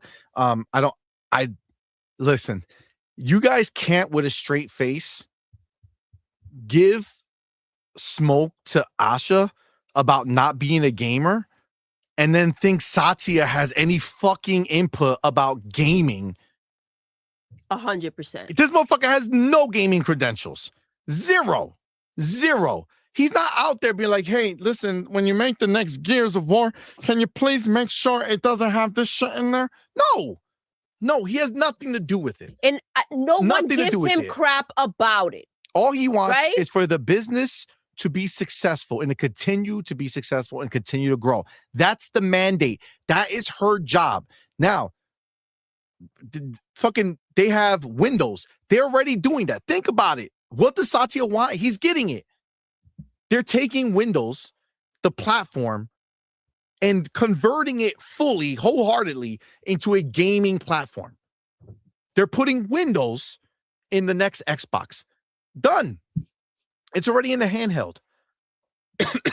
That's check. That's off one of his wishes. And then AI. It's already in the handheld. NPU's in there. The next hardware will 100% have AI capabilities. Done. They're going to use AI to help development in certain situations. Check. Done. What else would you imagine? And this is a serious question, okay? Just put it out there. What other shit does Satya want that she's going to be forced to say yes to because of what? But the game's already going everywhere. He wanted, okay, there's the other win he already got. He already came out before this all happened and said, I hate exclusives. If it were up to me, I would put my games everywhere, but we don't because the competition doesn't. And now we've already passed that bridge. The games are everywhere. What else can Satya possibly want that can be a negative to you and me that Asha would be forced to be a yes woman about? Put it in the chat if you can come up with something, because I can't. I can't. All I can think about is obviously he wants to do well, right? He wants that money. And if that money comes in, then, I mean, come on, man. Isn't that the whole situation with Xbox is dead and all this bullshit they try to put out there? Absolutely. I mean, we want them cemented in a bigger way than they are right now. But I would say, and I can't help but think about the fact that in order for this to have worked, and for, let's not just think of just Satya's perspective, for Satya to want Asha to go ahead and offer her this position, and for Asha to want to take the position, right? There has to be a line of respect. He obviously has to respect her and know that she knows her stuff in order to want her in there handling everything. And I'm sure that if he thought of something and she said, well, that wouldn't work because of this or that, he would understand and respect that. Because, you know, when it comes to money and when it comes to business, the last thing you want to do is recklessly make decisions on things that maybe you're being warned that you shouldn't do. Exactly. Right? You put people in positions of power underneath you that you trust their opinion. Absolutely. So just like Asha is going to lean hard on Matt Booty's gaming expertise and his leadership skills with the studios, the same way she's going to lean on him, Satya is going to lean on her with the AI initiatives and anything else that she hears from her teams. And that's just the way it is. You don't put at this level, we're not talking about $100,000 salary, guys. You know what I'm saying? We're not talking about anything like that. Yeah. You're going to be paying this woman millions of dollars. You don't do that because you think she's not capable or you can't trust her. But not trust her to do things that you're going to demand. You're going to trust that she'll push back when she knows better. Absolutely. Or give her opinion so that you can make the informed decision, because at the end of the day, Satya is the person who's leading the ship. He's the one who brought the company to $4 trillion. Like, let's not forget this. You know what I'm saying? So that's just the reality of what it is. But I will pose that question. I see nobody in the chat can give me a real thing that they think Satya. And I'm not saying it's going to happen, but remember, they promoted Matt spin them out of business Booty. Who Booty out here killing these? Yeah. Remember, Matt Booty is the spend them out of business guy. That's right. I mean, Booty's the killer. We already knew that. All right. I see Mac says on point, go straight to PC only. But Mac, that would be you believing that Satya would look at a console business that is separate from his PC business and say, I'm going to throw away. We already know the facts, right? It's at 40 million plus consoles sold. Okay. That would be him saying, I'm throwing away 40 million possible customers. I'm going to throw them away. You got to understand, what he wants is to use the console to sneak in the PC, right? He wants to bring PC to the console. That was the original. That's what Bill Gates wanted. The day that he said, I'm okay making this console, was the goal was to bring Windows to the living room. Yep. This is the total fulfillment of that idea. But it's just that Windows today is, especially if you're a gamer, is so heavily gaming focused anyway, that's what you want. You want this now. Before we didn't want it. We don't want to do spreadsheets. We could do spreadsheets on the new one, but we don't want to. We want to do PC gaming and Xbox gaming in one place. So we have access to every game ever. And they're not going to get rid of that money. They're not going to leave money on the table. If they're saying, you know, I want the games to be everywhere, because again, you know, there are PlayStations in places where Xbox is not available. Like, you want these games out there. You want to reach all your players. Why will you chop off a leg by not making a console when you know that there are enough people showing up for your console? That would be ridiculous.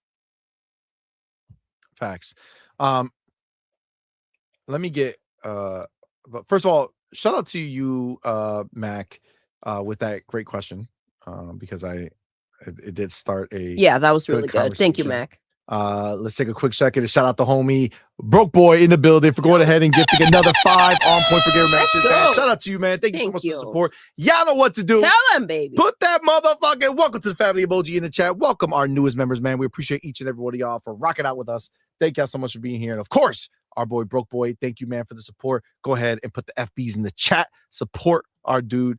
Broke Boy, you know he needs it. He loves the FBs. Give it to him. I got the wiggle. Right. He got the way. He's excited about it. My God. He cannot wait. He literally cannot wait. Don't disappoint him. Do it right. All right. And yeah, I was gonna say the same thing you did, CMoney. Like I said, they're not gonna alienate 30, even if it's only 30 million, they're not gonna alienate all those people. Say, oh, just go to PC. No, it's not it. And also, anybody who thinks that the console PC is going to just be a PC that you're going to upgrade like a normal PC is, you're wrong. It's going to be a console. It's going to be a fixed PC that you're going to buy, and that's going to be it. So no, you're not going to have new parts and shit to upgrade in it. It's just going to be a box. They are very aware that there are gamers out there that don't want to play on a PC. Period.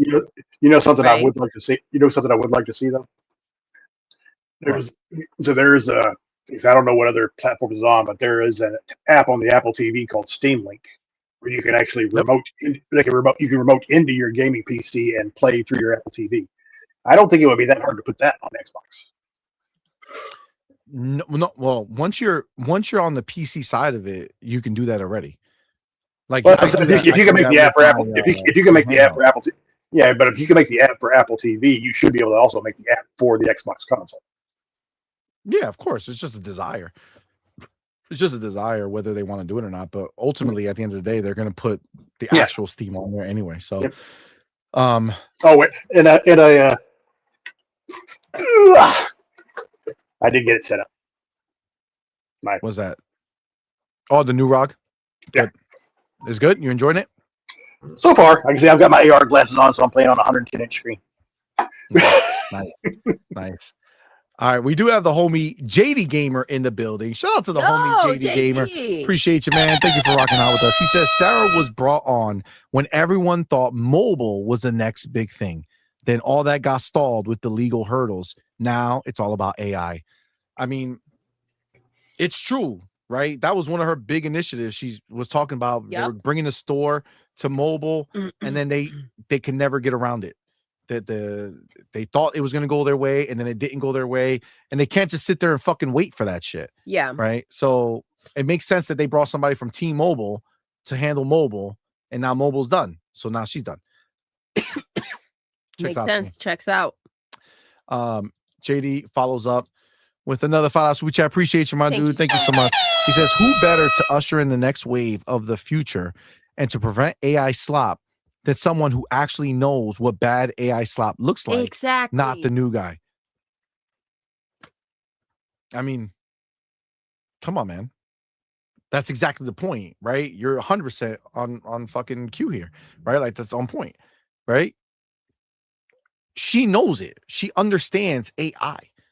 So she's not going to just let AI run rampant and do some horrible shit. It's all about the tools that will help the developers. They're not going to go ahead and fucking turn it into some garbage, right? It doesn't make any sense. These are still developers who still want to make games, right? All right. JD back with another $5 which I appreciate you, my dude. Says all these gallopers have wished themselves a death wish. Matt Booty and Asha are ruthless competitors. Yep. They want to win. They want to come in first place. Exactly. That's huge, man. Agreed with you 100%. That's the energy.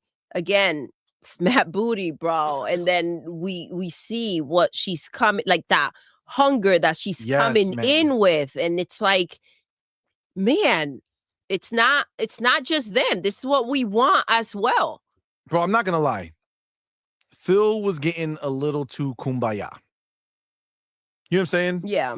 Like, you could tell he wasn't out here trying to win something. And I'm not talking about console sales, right? I'm talking about for us, for the gamers, for Xbox gamers. I just feel like he just wasn't there. Like, he's on the later spectrum of his time where Asha's coming in. She's fucking hungry, right? She has got something to things to prove. And that's and Matt Booty's a killer. We know that. Exactly. You know what I'm saying? You can't And put the listen, killer in charge. I get why they didn't take Matt. I just, that's Matt what I'm gotta get saying. his hands dirty. You I know what I'm love that she said, I promoted Matt. That's right. I love that. She's taking like full-blown accountability about what took place here and making it very clear for everyone to understand that that was her decision that she made. And we know Matt Booty. We seen the emails. He a killer. Absolutely. I mean, it's just important. It's important to understand that. And again, to be clear, no disrespect to my boy Phil. I'm so grateful for what he did. He accomplished so much, did amazing things. But I feel like this is just a natural progression. You know what I'm saying? He did what he did. Great. Love it. Now we're passing the baton and we got somebody qualified to handle this next step, right? This next, future outlook that we're looking into right now. She's prepared to take us there. Matt Booty's on board. So we still got the gang there. Like, this is where I'm just pumped for it. And then we got another one from our boy JD Gamer. Shout out to my dude JD. Thank you, my brother. Appreciate you. That $5 chat. Appreciate. Says, expect Asha to recenter the Xbox platform around the console with the best place to play on the console, like we used to hear Phil say early on. Agreed. I believe that 100%. So I'm definitely a firm believer that Asha's looking to make some big shifts and moves. And again, she says it here, right? She says it. They want to bring it back. That's important, man. It's important for us. So that's dope. Shout out to the homie Lord Star Killer XSX, my dude. Thank you for being here. Thank you so much for that support. Appreciate that. Says the so-called insiders reports are exaggerated. Have been. It goes all the way up. Facts. Have to get okayed. No moves are made, no money is let loose unless it's signed off on, right? That's just the reality of what it is. So bars. And then my dude, thank you for the support. Go ahead and put those FBs in the chat for our boy. Killer. Thank you, man. You froze again. How did I freeze? I didn't freeze. What's happening here? But thank you, man. Appreciate you, bro. Let me update this banner real quick because this is the real deal Holyfield over here. So you got Lord Star Killer. Star Killer.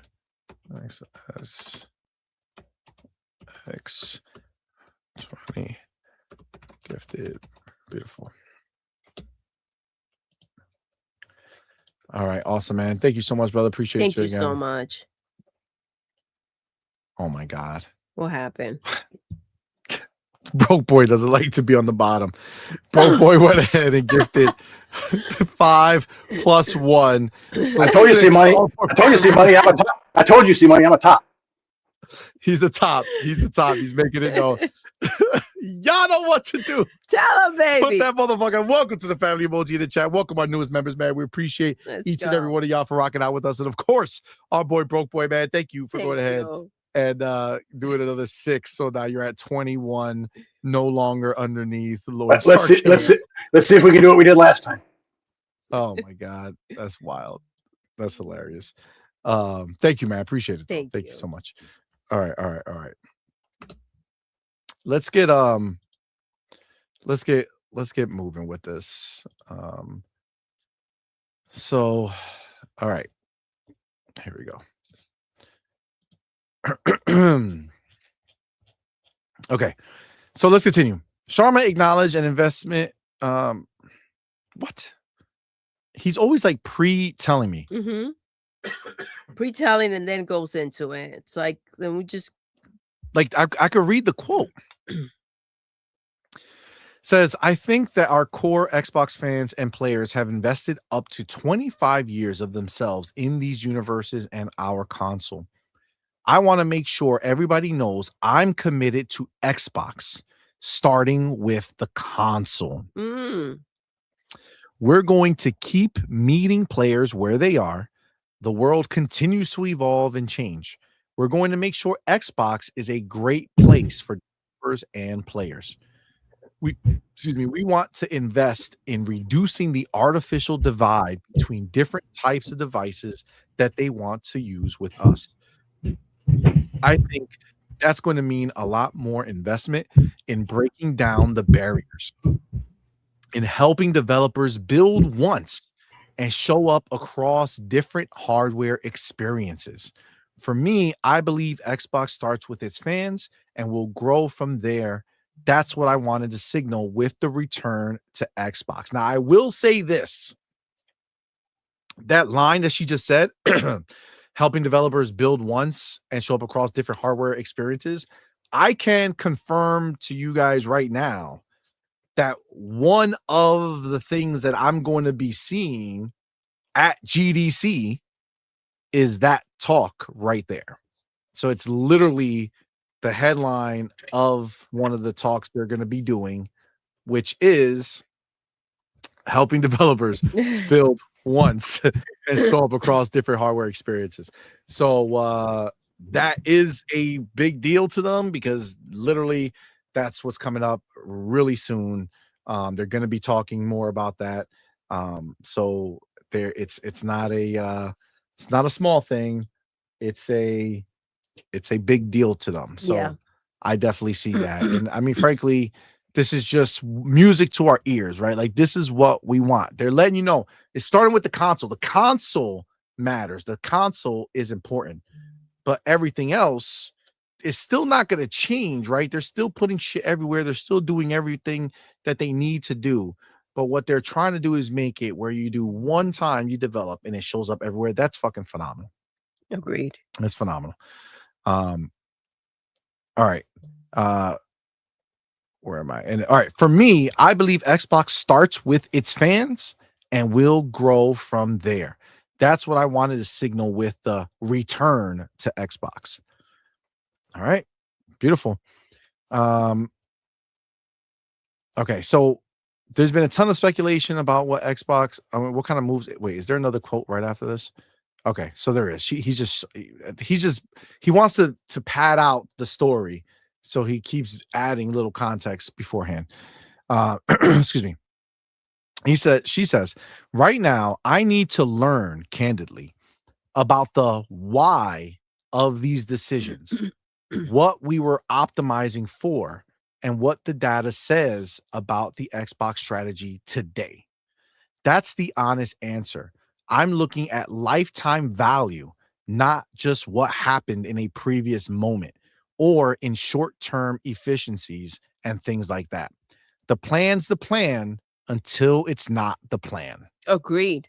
That's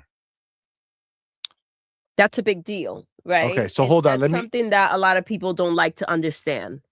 Let me get this was good context that he actually added. I thought it was like more of the same bullshit, but he actually kind of asked the question in here type deal. So what I just read is based off this. There's been a ton of speculation about what kind of moves Asha might make. Xbox notoriously ditched any form of exclusivity on its games, shifting units to PlayStation, paying little mind to the criticisms that it reduces the need to actually buy an Xbox. Sharma told me that nothing is off the table when it comes to revising Xbox's strategy, but finalizing the strategy will take time and data parsing. On Xbox's recent strategic decisions, Sharma said the plan's the plan until it's not the plan. So that's where she goes into her saying right now I need to learn candidly, right? Can you go to that quote? Optimizing for and what the data says about the Xbox strategy today. That's the honest answer. I'm looking at lifetime value, not just what happened in the previous moment or in short-term efficiencies and things like that. The plan's a plan until it's not the plan. Go ahead. Can you go back to that quote right there, just right above? Well, that's a different. That's a different statement. Yeah. Yeah, Right? I don't know if that pops up later on or not. So yeah, that it's a quote from the actual thing that's next. So that's why I okay. didn't jump. I've already read this whole thing. So every time they quote it, it's just from something that comes up. So, I mean, this is what we were talking about. This is what I was alluding to earlier when I talked about Phil's kind of famous line where he says that there was no red lines to what games could go, right? Yeah.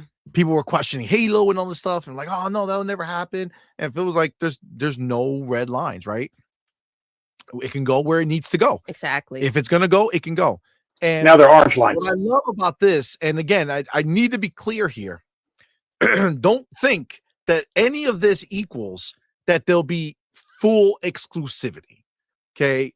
Best case scenario for the people who are crying about exclusivity is some type of mandate of 6 months or a year or some shit like that of timed exclusivity before it goes. With some games. The cat's out the bag. Yeah. You know what I'm saying? There's no reason to turn away customers. The customer's already there. They already see that on PlayStation, they're hungry.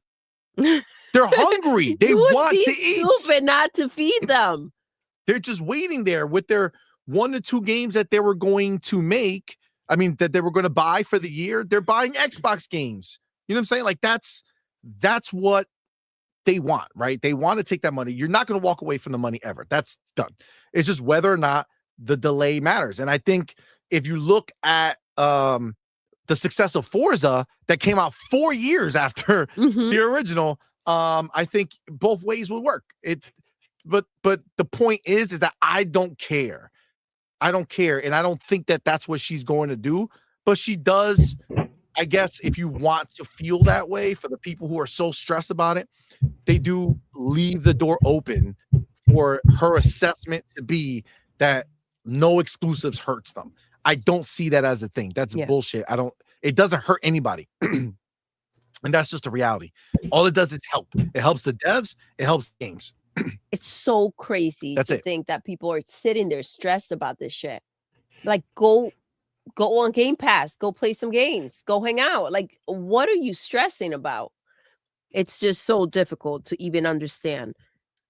Agreed. But Crispy Bomb, what's up, man? Shit changes. Yo, Crispy Bomb was good. Hey, Mav in the building. What's up, bro? Yo, things change, right? You have a plan. You think this is how things are going to work out. And I think they cannot inform us, and it's a big deal to understand. And that's why you can only expect so much. They can't inform us on anything other than what they know. They can't give you answers that they don't have answers to themselves. And just like anything, right, or any business, anything can come up. Just in life, anything comes up and you have to adjust. So I think people want to kind of just attack right away. Well, this supposed to be this. No. Things are gonna freaking go wherever they need to go at the time that things need to happen. Facts. I mean, I think ultimately, like, we need to keep focus here. And again, regardless of all the stuff that we read and we talk about and we dissect and we discuss, obviously this is our channel and we are going to talk about the news. But at the end of the day, we are fed ridiculously well by Xbox, and they have been. Now, if one day we wake up and there's no games on the horizon, we got no new games coming in the Game Pass, we got nothing but leftovers, like in the very beginning of Game Pass time where they was just filled with older stuff, then I will look and be like, what the fuck is happening? Because all I care about, what we should all only care about ultimately, because supposedly that's why we're all in this, is the games. What are we getting? What's being made? What's being worked on? How many games are we getting? What's the quality of these games that we're getting? That's all I want, right? Yeah. That's all I want. That's all we ultimately care about for reals. Because the only thing that matters is what we gain, right? What we gain. All I care about is how is she going to make things better for me? That's it. That's it. That's it.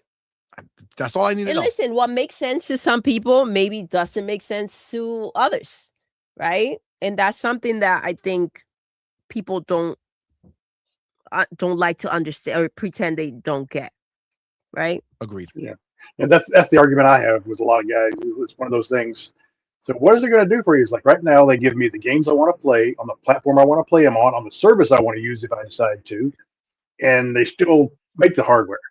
Until they stop doing that, I'll might change my preferences. They haven't stopped doing that, so Exactly. I'm still good. That's it. Like, understand, And it only needs to make sense to you, Broke only to Boy, you. for your decision. Only to you, Exactly. and that's the thing, right? Like, again, like I see Mav. What's up, man? I see him in the chat. He's talking about adding value to Game Pass because $30 is a lot for a lot of people. Totally get that, right? There's a lot of people who canceled their subscriptions, who no longer have it, right? But again, there are cheaper options still for those that don't want. There are Ultimate. cheaper options for sure, which we've seen Xbox actually putting a shit ton of value in premium because it's actually gotten quite a few day ones, just not obviously not Xbox's day ones, but it got quite a few day ones. And they are following through and bringing their games over within a year, like they said. But the bigger thing is all in the eye of the beholder, right? Because again, for somebody like myself and Doodle, we have Fortnite Crew.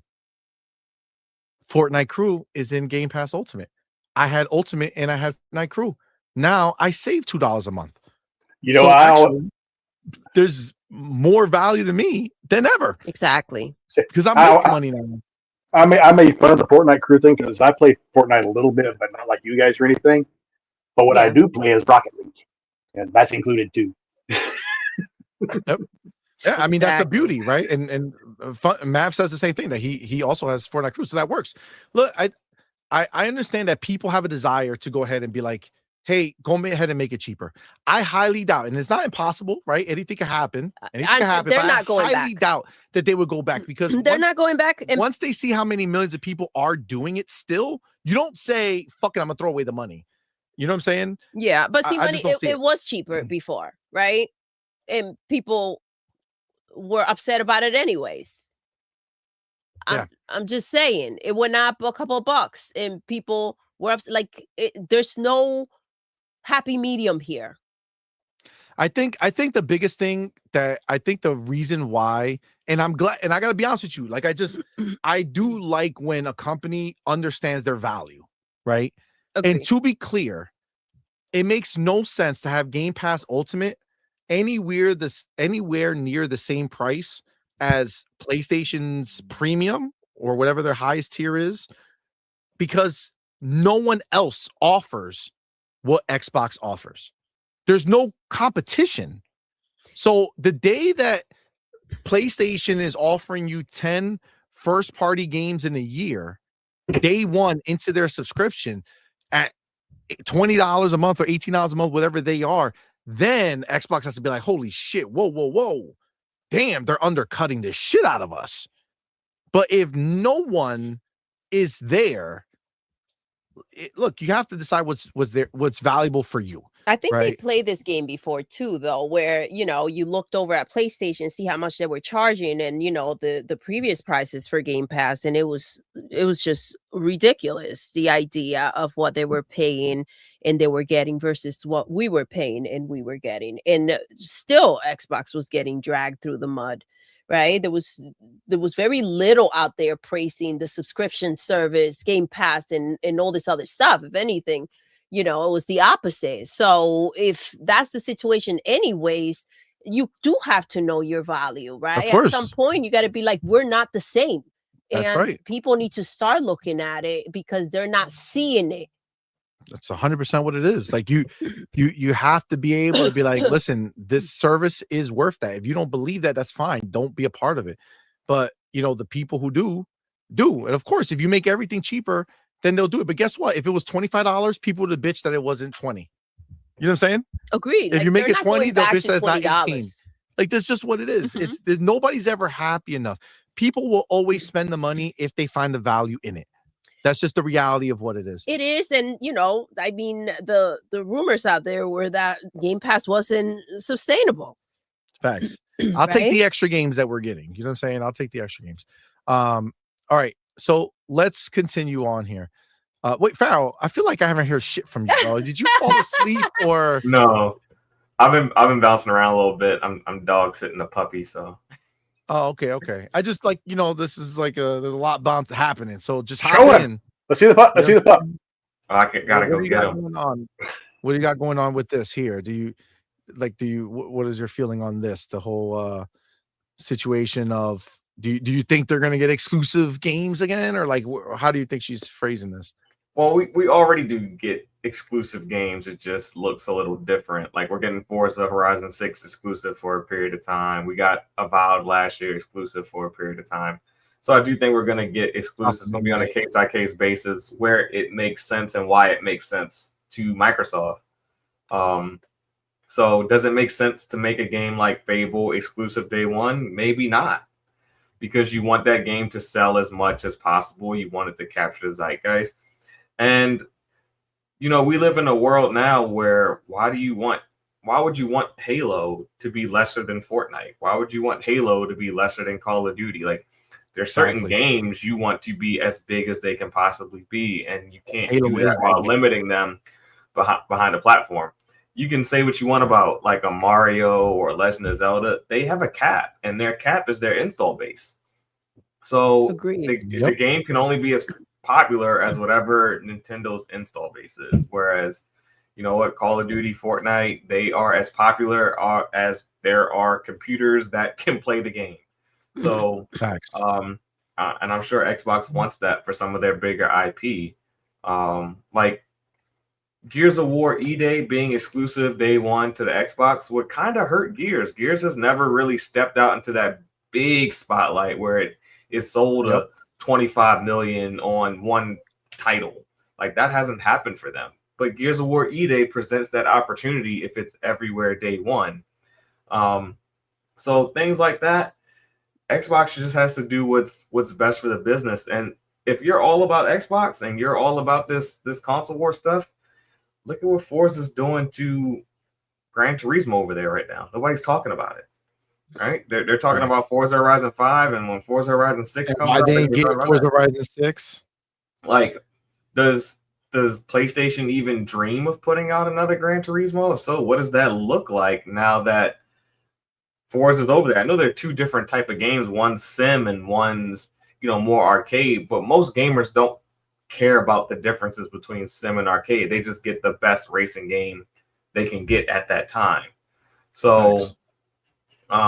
You just look at things like that. Like if somebody has to decide, this fall between Fable and Wolverine, I mean, I know a lot of people are going to say Wolverine's going to be people's top pick, but hey, if it takes 2-3 million off of Wolverine sales, that's console war right there. Like you're killing your competitor. This is actual war. Like it's actual war on their fucking land. Yeah. Like, so, you are killing your competitor by doing that. Like so if you're still in that console war mind frame, the terms of battle are different, but they are like taking money out of PlayStation's pocket. Like they are making PlayStation reevaluate how they go about their business. And we're seeing it in the games that are coming out. So whether they do exclusives or they don't, or how they decide to go about it, just understand they're doing it in a way that benefits Xbox most. It benefits you, the Xbox gamer, most, and your Game Pass subscription. And it does hurt their competition.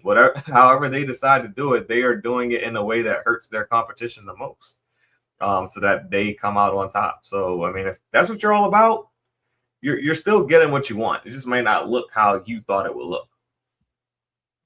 Agreed. Yeah, 100%. 100%. She continues here, says Sharma described how her and Matt Booty are currently going on a whirlwind learning tour of all of Xbox's gaming teams, with studio and org visits penned in for Minecraft, Bethesda, Activision, and more. Matt Booty cautioned the players shouldn't expect drastic changes in the near term. In the near term, though, while emphasizing that the team plans to re-examine and question everything. Damn. That's interesting.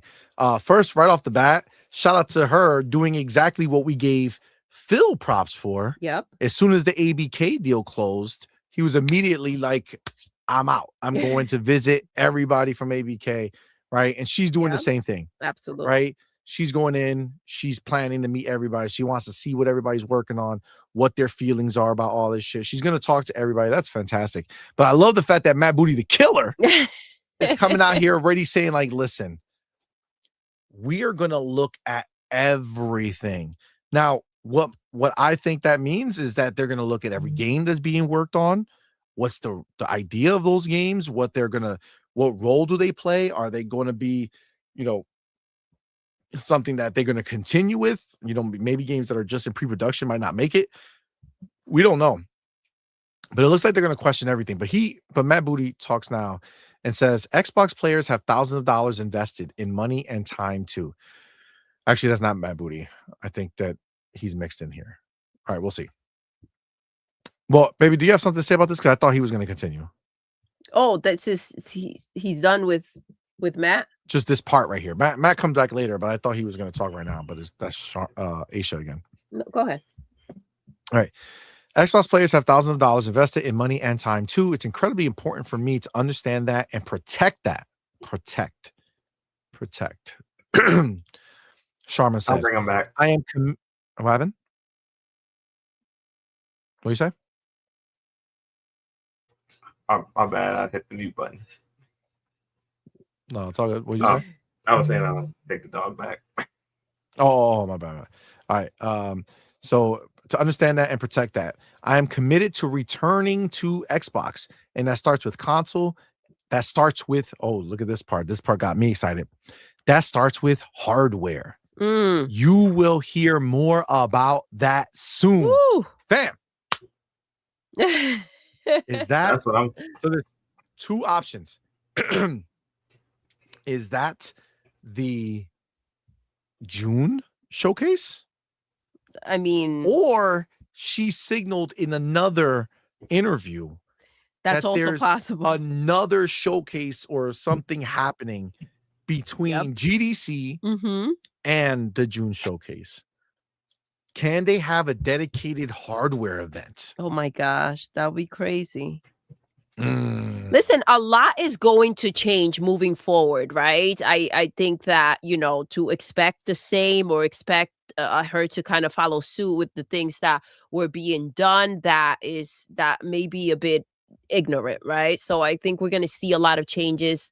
And I'm excited to see how she handles everything, right? Even, how Summer Game Fest is going to be this year. So that's going to be interesting. Her and Matt going out there and kind of, do again, following suit with what Phil did, and connecting with everyone. It's a big deal, because now going to kind of have that conversation, overseeing, and then dropping the hammer on what changes need to be taking place or not. That's the way to start things off. Agreed. Do you think Phil, since Phil is still kind of working with him as the advisory role right now, do you think he might show up as Summer Games Fest, just kind of a goodbye to everybody? I don't think so. If he's there, it'll be. No, I don't think so. I think if he's there, it'll be completely off stage. I don't think he'll be highlighted in any way, shape, or form. Maybe her saying like, "Thanks, Phil," but I doubt that too. I think the moment now is to move forward. Agreed. You know what I'm saying? It's to move forward. I mean, the Band-Aid's been ripped. That's it. Right? Done. So. Yeah, agreed. So, I mean, look, at the end of the day, I'm excited for the idea of hardware. Obviously, listen, all these fucking naysayers out there with their bullshit takes, I don't care how high up they are, where they think they know some shit. They've already told us multiple times that the hardware is coming. We've already heard the rumors about next year being the year from Lisa from AMD. We heard that this year we might possibly see an OEM hardware drop. This is all possibilities, but it looks like they're going to go ahead and,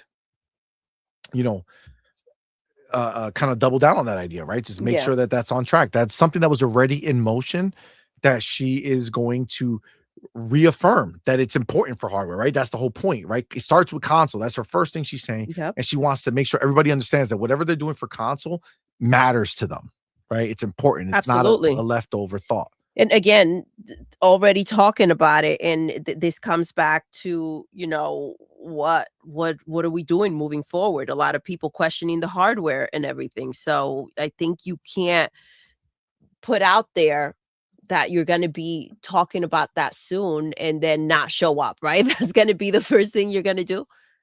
Facts. 100%. Now there's a comma there. I stopped right there because I was very excited about that. But she literally says, we'll have some announcements coming up. So she's already quantifying it right there. Like, we're going to be announcing some hardware stuff. It's happening. So it's happening soon. It's either going to be June showcase, maybe GDC, but highly unlikely. That would be great. We have had our conversations. You guys have heard us on multiple podcasts talking about when we thought the new console was coming, and what a big year 2026 is going to be for Xbox. And listen, we're starting it off with a lot of changes. So who's to say? I think expect the unexpected at this point. But when it comes to the console, I mean, we've been sniffing it out for a bit now. 100%. So 100%. So we have three scenarios. We have GDC. They could pop something. We know they're going to talk about it. Jason Ronald's doing a talk on Wednesday morning out there that I will be in attendance for. So got a question I will too. be reporting on that from the show. Yeah, go ahead. Nobody really talks about that much, but isn't PAX East in March? PAX East is in March. It is. Nobody really talks about that. Well, the only reason we're not talking about it, to be honest with you, is obviously we got invited to go as media and stuff. But I was debating on going. Last year we couldn't go because it landed on Mother's Day, like Mother's Day weekend. And we're like, we were kind of setting up for it, and then we were like, oh wait, then we got up. screwed. And then What if we could do Mother's Day gift do? This month, it's a just it I want to be conflict with my kids. On Mother's Day and see money. This year it conflicts with something that I have going on with the business, with work. So I had planned to go. I'm not going. That's why I'm not really talking about it. So I had planned to go, but a Comic-Con came up. I decided to go to it instead. Yeah, it's just, I mean, listen, that's a fun event. It's cool to meet up with the indies and shit. Like, it's dope. Get a lot of content from it and a lot of kind of hidden gems and shit like that. But there's nothing I could do this year. We were gonna go. We had all intents and purposes of going. But just close to you guys, isn't it? It's just, it's right there. So we would have went with scheduling. So it's either gonna be at GDC that they talk hardware, which we know they're gonna be talking on Wednesday, and then or June showcase, or this special event in between, or she says some announcements. Maybe it'll just be a fucking post that they put up. We don't know, but it's definitely exciting, and I'm definitely interested in seeing more. She continues, you will see us collectively investing here. We also know that there are a lot of players who aren't on console or our hardware, and I want to deliver great games to them too. I need to learn more about what that can look like, what decisions were made, what we need to do going forward, and I want a little bit of time and space to do that. Good for her. I love that. Let me figure out what deals have been made and what I'm planning to do moving forward. She does need the space. She does need people to back the F off and kind of let her figure things out and make her decisions. But for everyone out there running with exclusivity, what are you doing? What are you doing? There's your answer, though. Yeah, it's right. There's your answer. So she's telling you, listen. Facts. Like, she's saying the words. She's saying you don't need to question it. Those are the answers. Exactly. Right there, fam. People that are on other consoles, right? She wants to get them those games too. Absolutely. She wants to see what that's going to look like. And I got to be honest with you. We already know what that's going to look like. It's either day and date or timed. Those are the only two options. So only two options, which frankly we have right now. They get games either day and date or timed. It's what they have had. All right. Yeah, That's just is what it is. As Game Pass gamers, we have to accept that Game Pass is the exclusive. That's our exclusive right now. Yeah, so we gotta accept that. We gotta accept that exclusive. That as premium card members, we get access to day one everything. And if we want premium packs, we get them at a really nice discount. really I nice agree with you, discount. Faro, because they all want to kick and scream about how this is about the games. And it's like, if it's about the games, then you have the games. You have a freaking Game Pass available to you. Like, what else do you want? If it's about the games and you want these games to continue to be made, don't you want them to be as big as they can be? Faro, you brought up, Halo should have the same opportunities that Call of Duty and Fortnite, right? So why not, right? Shouldn't people who are so concerned about the games and developers want these games to do as well as possible?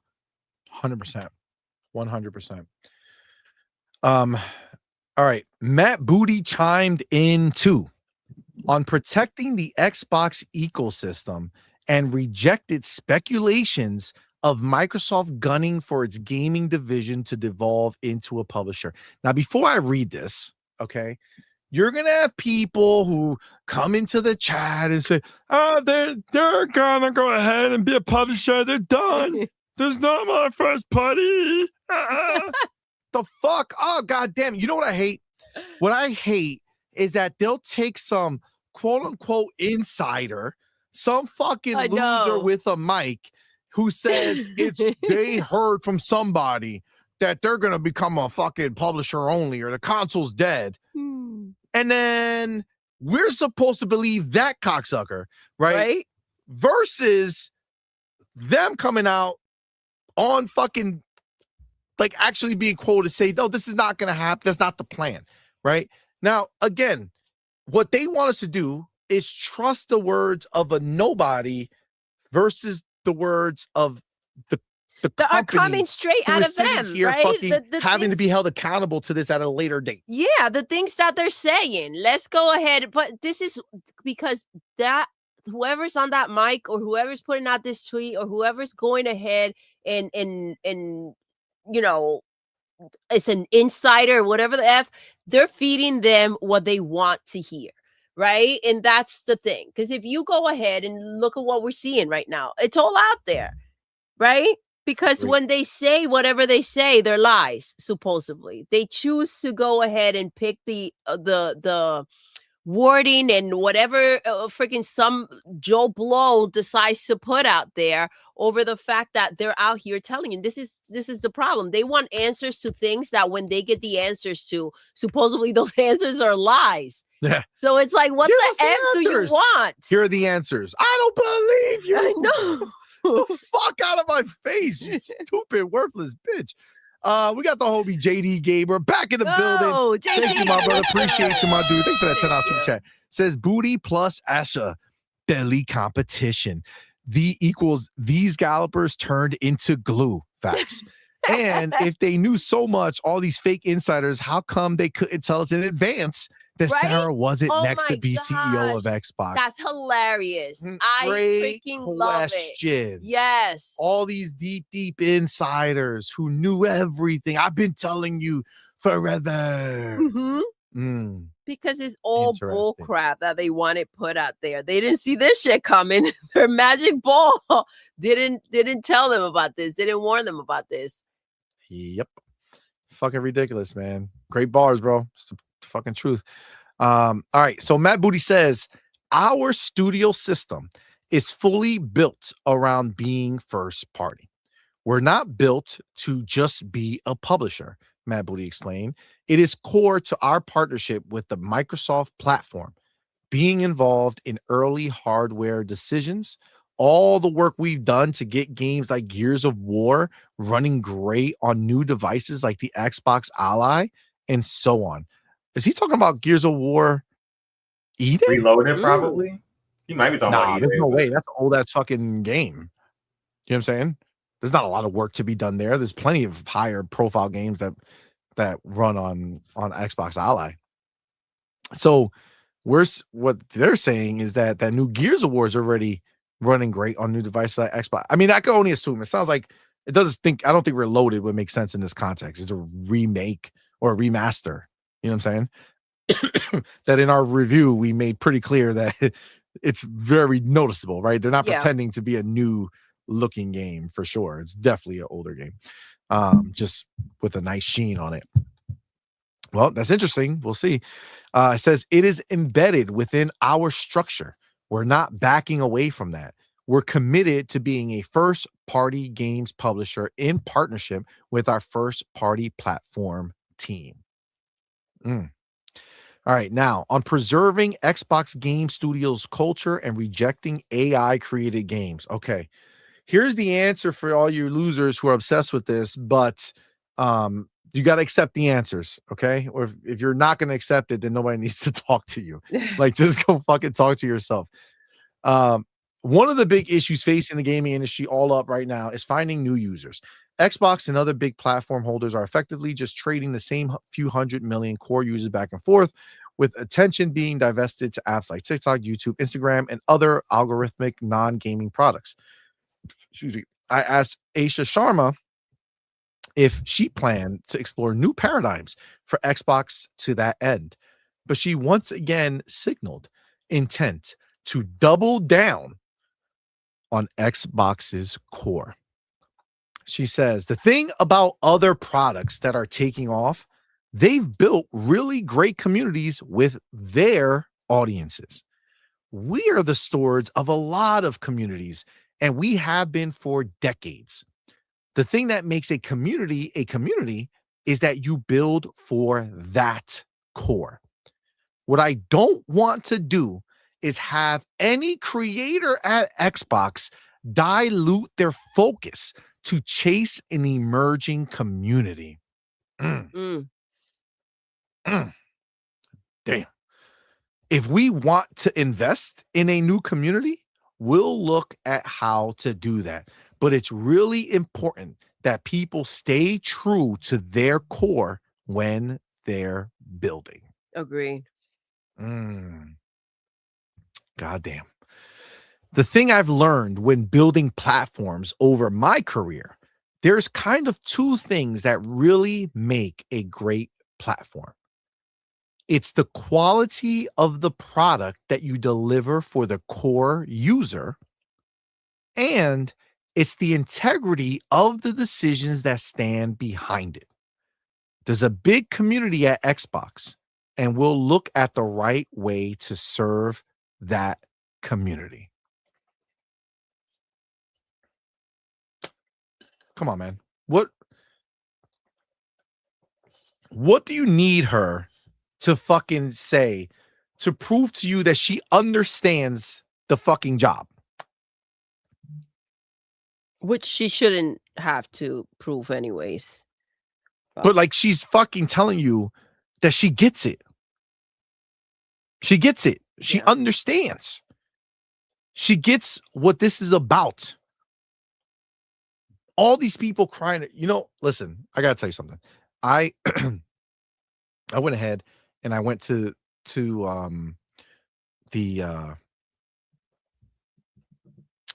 what the fuck was it? Oh, the Xbox watch party, right? The community one. Yep. Right. It was cool.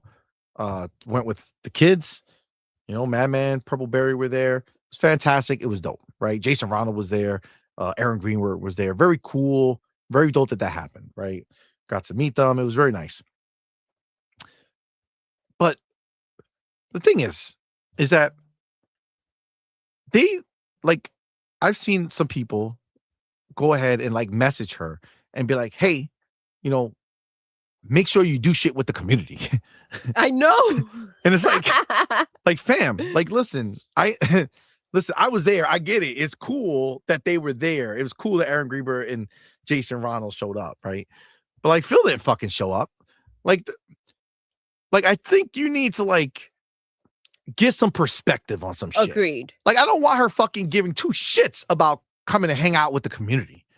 I don't want her to put a second thought into bringing back FanFest or how to fucking do shit like that. I don't care about any of that shit. Let the fans, like we did, do their own events, right? If they want to to. do that, if you want to do that, do it. And the fans who want to go, go. But God, why would you want this woman to take any amount of time to worry about pandering to a tiny little fragment of community members when she has all of this shit she has to deal with? 100%. Why would you take that moment now to reach out and say, hey, please remember us? I mean, even fucking, what's his name? And I know he's doing it in jest. Special Nick, right? He's fucking tweeting her like, hey, look, me and Phil, we're pretty close. I expect you. I know he's doing it as a joke, but it's like, but it's also come on, man. Like, back off. Don't fucking put shit. Yeah. She don't need to worry about any of that. That has done nothing for us. But that's the crazy thing. It's like these egos out there that in any way think that she should be catering to that. It's wild. It's wild. Like the idea of putting out there what's expected of her as opposed to, I don't know, hoping, that maybe someday you get to meet her or talk to her, whatever the heck it is you have in mind. But like trying to set the expectations from your end of what she should be doing, that's just ridiculous. Yeah, she doesn't work for you. That's crazy. That's crazy. Like, that's just straight up mental to think that you should be worried about her mental, interacting with community members. Bro, you don't speak for the world of Xbox gamers. You just feel what you feel. That's it. You're like stop. Like, we gotta let this woman go fucking decide, do what she needs to do to make the decisions that need to be made, what she wants to do for the entire Xbox community. Absolutely. Not just a fragment, right? Not just a group on Twitter, right? Who will turn on her in a second, in a fucking heartbeat, in as soon a as they do some shit. On her, on the fuck out of here. console, on everything. How many times did we hear fire Phil? It's crazy. Come It's on, crazy. how many And there's times nothing were wrong. so-called rumors put out there? Like, come on, man. Exactly. It's ridiculous. Listen. But the idea that there's an expectation of a bar she needs to hit for you guys, that's wild. Yeah, that shit just needs to stop. You guys need not a piece of humble pie.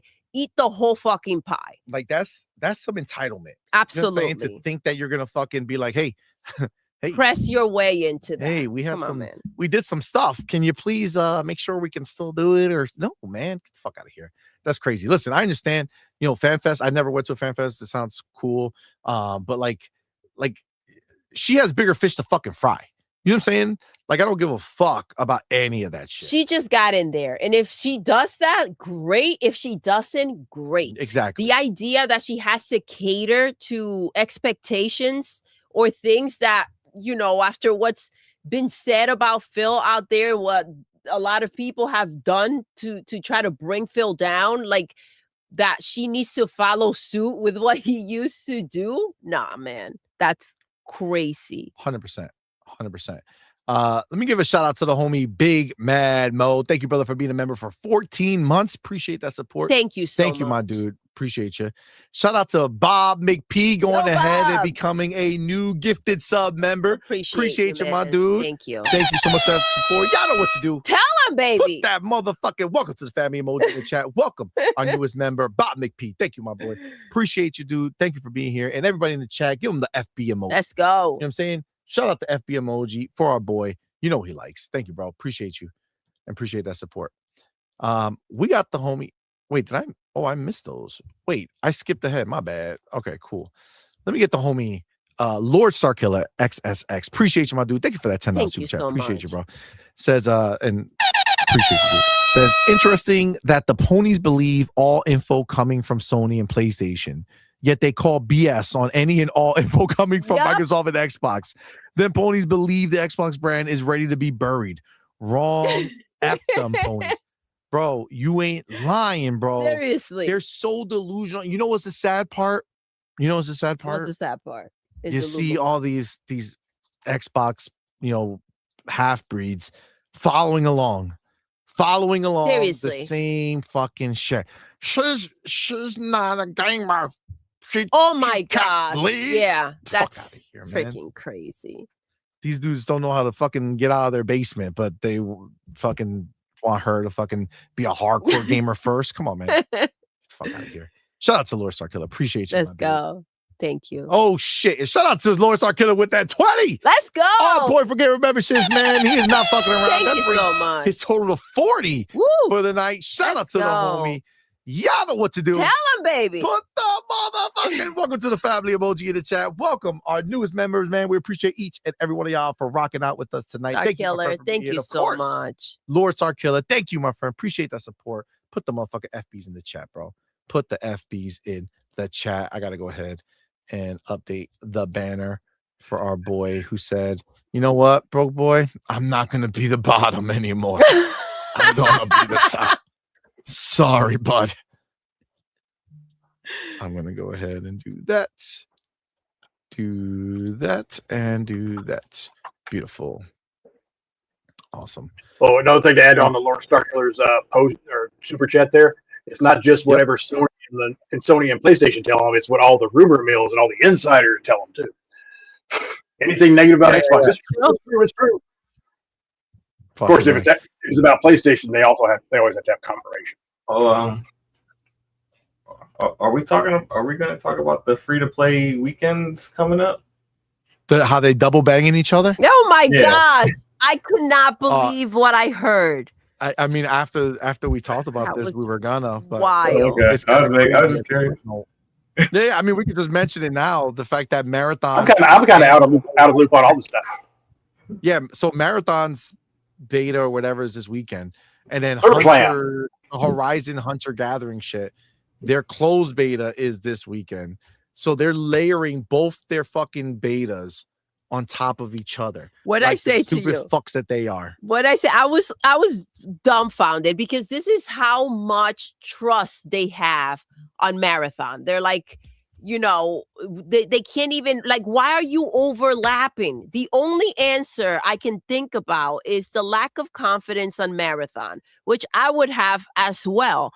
But they just want it to be maybe a win somewhere because they feel that, you know, what's the other game? I forgot. I'm blanking. Hunter the Gathering or Marathon? Hunter.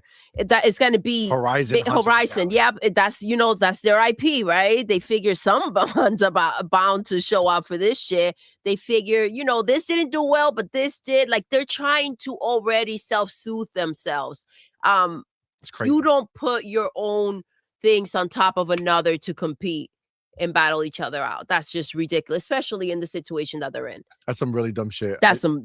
I do have to say that fucking broke boy. Broke boy came back with another 20. He don't want to be the bottom no more, Lord. He don't want to be the bottom. He's at 41. God damn it, broke boy. Oh my God. Hold on. I gotta go ahead and if anybody's getting finger blasted, it's me. Don't worry. I'll do the thing. All right. Shout out to Broke Boy for going ahead and doing another 20 gifting, bringing us to 41 for the night for Broke Boy himself. Y'all know what to do. Tell him, baby. Put that motherfucker. Welcome to the family emoji in the chat. Welcome all of our newest members, man. We appreciate each and every one of y'all for rocking out with us. And of course, my boy Broke Boy. Thank you, my friend, for the support. Go ahead in the chat. Put the FBs up in there, bro. Blast you know what it. he wants. He wants it. He wants 4 fingers, bro. He not just one. Put the FBs in there. All right. Make sure he knows how it feels. Screw that. Go elbow deep. Oh shit. Shit. That's real. That's crazy. not the tip. That's real crazy. That's real crazy. Well, shout out to Broke Boy. Gonna shout out JD Gamer in the building. Thank you for another $5 super chat, man. Appreciate you, my dude. Says I got a rant. Oh shit. Let's go. Oh, ready for it. Yes. He says, I'm sick of these ponies running Xbox channels, acting like they were Xbox dudes, knowing they never were. Old Trojan horse ass motherfuckers. Oh, damn. Oh, shit. Damn. Oh, shit. Fucking JD. Mic drop. Yo, Mike the fuck drop, bro. Tell you, this is the truth. It's the truth. It's the truth. There's a reason you see the crying. from these prominent so-called Xbox dudes. Seriously, Crying though. every fucking 14 seconds. Crazy. What? Think I'm rid of Sarah and Phil? It's over. Fuck. It was over while Phil was there too, though. Yeah. So what the fuck? Sarah, Phil there? It's over. They got rid of Sarah and Phil? It's over. The fuck it. Pack it up, Xbox. There's nothing Game Pass is over. Fucking crazy. Everything. Shit. Everything. Can't make this shit up. Nope. Guys. Can't make this shit up. All right. Here you go. A lot of discourse around Asha's appointment revolves around her tenure in Microsoft's core AI org, whose mission is to integrate AI features into Azure tools. I asked Asha Sharma how she felt about artificial intelligence and the discourse regarding that surrounding her appointment at Xbox. Okay, let's put our listening ears on. Okay, let's listen. Says, I think that with any new technology, it brings possibilities as a tool. But even more important, especially now, we need to draw lines on what we won't do. That's what I attempted to do when I shared my opening letter. I will not flood our ecosystem with slop. We won't have careless output. We won't have derivative work. I deeply believe in the words that I shared previously there. Listen, I understand you want to do a wait and see approach. Cool. I understand that. But why, or not why, after hearing this, please tell me what is there to be afraid of in this idea that she used to deal with AI and now she's running Xbox? I already told you I saw some crazy shit that AI was a part of. And understand, like I told you guys about that the Sailor Moon video. I quote tweeted on Twitter. And it's like a made in the Tarantino, like Kill Bill vibe. Were you wearing a Sailor Moon outfit? Who? Were you wearing a Sailor Moon outfit? No. No. That would be the people in the movie. But understand, like, the AI didn't put that all together, right? They used AI to make the clips, but they had to edit those clips together. They had to do it all right. They had to make it all make sense. Whatever the case is, they put out something incredible. And I'm not suggesting that that's what they should do in gaming. What I'm saying is that the possibilities are crazy. What can happen? And the important thing to understand is what she said at the end there. I will not flood our ecosystem with slop. We won't have careless output. We won't have derivative work. I deeply believe in the words that I shared previously there. Basically saying, bitch, I already said it. I said what I said, and I meant what I meant. And that's all we can ask for. She's making it clear her stance on it, and her being familiar with AI and its capabilities is a positive, not a negative. It's a positive for her position to be able to make decisions knowing better than everyone else in the building who's going to be talking to her about AI. See, Phil wouldn't know. Phil wouldn't know any better, right? I'm not saying he's a stupid. He knows a lot of shit. You know, he got to where he got to, not because he's some dumbass. He knows what the fuck he's doing. But AI is a new concept, right? And there's a lot to know about that. So, you know, he's not as familiar with it, right? He has to learn on it, where this is what she was doing. She understood it. So for her, no one's going to convince her that something's better than it is, or that it's good to do this or not to do this. She knows what's good. So that is a huge plus in this new age, right? Because if you don't have somebody like her, then you end up like the fucking halftime show and all the Super Bowl and all the fucking AI shitty commercials that were there. You know what I'm saying? Because there was no real oversight of somebody who actually knew what the fuck was going on. And you just have a bunch of people like, yeah, we could do this. We can make this happen. You know what I'm saying? So yes, I just think that that's literally, music to our ears. You know what I'm saying? Right, baby? I missed it. No, I missed it. Well, they asked her about the AI. Okay. And she just said the bottom line is that I will not flood our ecosystem with slop. We won't have careless output. We won't have derivative work. And I deeply believe in the words I shared previously there. Right? It's all about it being a tool. And that's the point. That's the her knowing and understanding AI. People want to use it against her.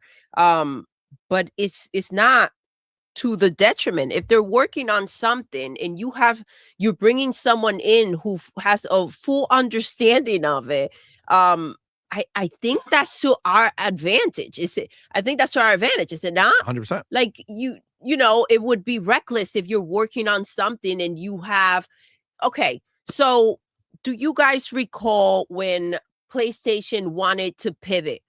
And instead of actually putting together or bringing in studios that knew exactly what to do or how to make a gas game, they decided that their studios who focus on single player games are going to now figure out how to make gas games, and they're going to deliver these games, and these games are going to be a hit. How did that play out? They failed miserably. Exactly. Because they didn't know shit. They didn't know shit, so they just put a lot of shit and threw it up against the wall and hope that something would stick. Yeah. And Helldivers 2 stuck. Pretty much it. You know what I'm saying? Like, that is a crazy situation. But when you're going all in on something, you have to be able to go ahead and say, okay, because I'm making this move, these are the moves that I need to make. These are the steps to take in order for that to work. 100%. You can't miss steps. But yeah. Agreed. 100%. Before we move on, Farrell, what do you think about the AI conversation here? Are we doomed to have AI slop? That's what we're gonna have because of our new CEO. I don't think so. I think the fact that she worked in AI, I don't think it means a lot towards her working in Xbox. I mean, I'm sure she'll bring some of the expertise over, but has she come over from Microsoft 365, no one would be saying, "Oh, Office is coming to Xbox." Like, it's just like that's just the line of business she worked in. Like, if she there's a bunch of different line of businesses, and she just happened to come from AI. Like, I think people are just overhyping the fact that she worked in AI. Like, I'm sure because we already have Copilot integration into the ROG Ally X where you can ask for help with the game. So I'm sure more of that type of stuff is coming. Like, we're going to get more AI tools to play with and work with. We got the highlights feature coming, which is just another instance of, AI tools being used for, to generate those highlights from our past play without having to press the record button. So we're going to get more AI. We just are. But, I don't think that was happening regardless. That's what I'm saying. It's happening regardless of her. She might just make it a little bit more efficient. And she might, help and work better. Yeah, make it work better and help Xbox avoid some pitfalls, being that she does have an expertise in it. Because the AI was coming regardless. So I don't think her coming means anything outside of maybe she might help them avoid some pitfalls, or maybe, worst case scenario, she, but she already says she's not, but that she would dive way too deep into the AI stuff. So I'm going to take out her word for it and, lean towards the positive side that maybe she will, just kind of be a good thing for Xbox, that she has that expertise and she will help, Xbox kind of avoid certain pitfalls when it comes to AI. Agreed. What about you, bro boy? Sorry, what was the question? I got distracted because of something else. Crack kills, broke boy. Yeah. AI, the statement that I read about her and what she feels about not flooding our ecosystem with slop and all that stuff? Are you concerned about AI with her, with our new No. CEO? No, not right now. Nope. She's giving me no reason to think otherwise right now. All right. Easy You know, enough. the idea that she is so well versed with AI, but they're expecting her to not do anything with AI. It's just quite ridiculous, by the way. They're Facts. either, she shouldn't go there, or this is all she's going to do. It's like, how about we just find the middle ground, which is probably what they're going to do. Agreed. Now, before we continue, we got to get our boy JD Gamer back. JD, He has a part 2. let's go to his rant. Thank you, my brother, for being here. Thank you for the $5 in the chat. He says, continued. These fake Xbots out here killing us from within, always taking a pony narrative, claiming it to be true. F you, stay out, and just admit your ponyism. 100%. Oh, shit. 100%. Fucking bars, dude. Fucking bars. Sounds like we're going back to like Notepad Tuesdays. Yo, facts. Yes. Listen, we've been saying that shit here forever, bro. We've been calling these motherfuckers out since day one, crying nonstop. Ah, what are they doing? They're fucking everything up for us, man. Fuck that. Fuck that noise. They're giving me the best gaming I ever had. You know what I'm saying? Like, this crazy. I've never had better gaming in my life than Xbox and their Game Pass era, with this new ABK era where we have all these studios dropping games. We have all these day one games from first party and third parties. God damn. Fuck you guys. They're fucking crying about this shit. I know. They're the ones trying to fucking kill Xbox. Seriously. Trying to fucking destroy them from within. Perfect fucking rant, JD. They're Bungie. Yo, they are Bungie. All right. Matt Booty put to bed rumors that Microsoft is planning to enforce some kind of AI directive on Xbox from the top, noting that developers are free to use the tools they want. Well, there goes another dead narrative. But will they say it's dead? No. They'll say, well, you can't believe my body. You can't believe, huh? You gotta believe the ponies. The ponies and the pony bots. Those are the people you believe. Not my booty. Come on, you know they lie, CMoney. Why? So you know they lie. Who lies? In front of them, everybody at Microsoft lies. Oh, well, that's what they're going to say. Don't fucking lie, bro. They're doing what they're fucking wanting to do. They're talking their real shit. Listen, excuse me. Matt Booty is making it pretty fucking clear. And this is all shit that we already knew to be true. So he doesn't need to say this because we've already known this, but he has to come out and talk to these people like they're fucking 5-year-olds. Mm-hmm. Because if he doesn't spell it out, they're going to say, well, he didn't use the word that they don't. He said they might not. No, he was very direct here. It's clear. I don't hear no fucking crying. AI is a tool. However the devs want to use it, they'll fucking use it, and that's it.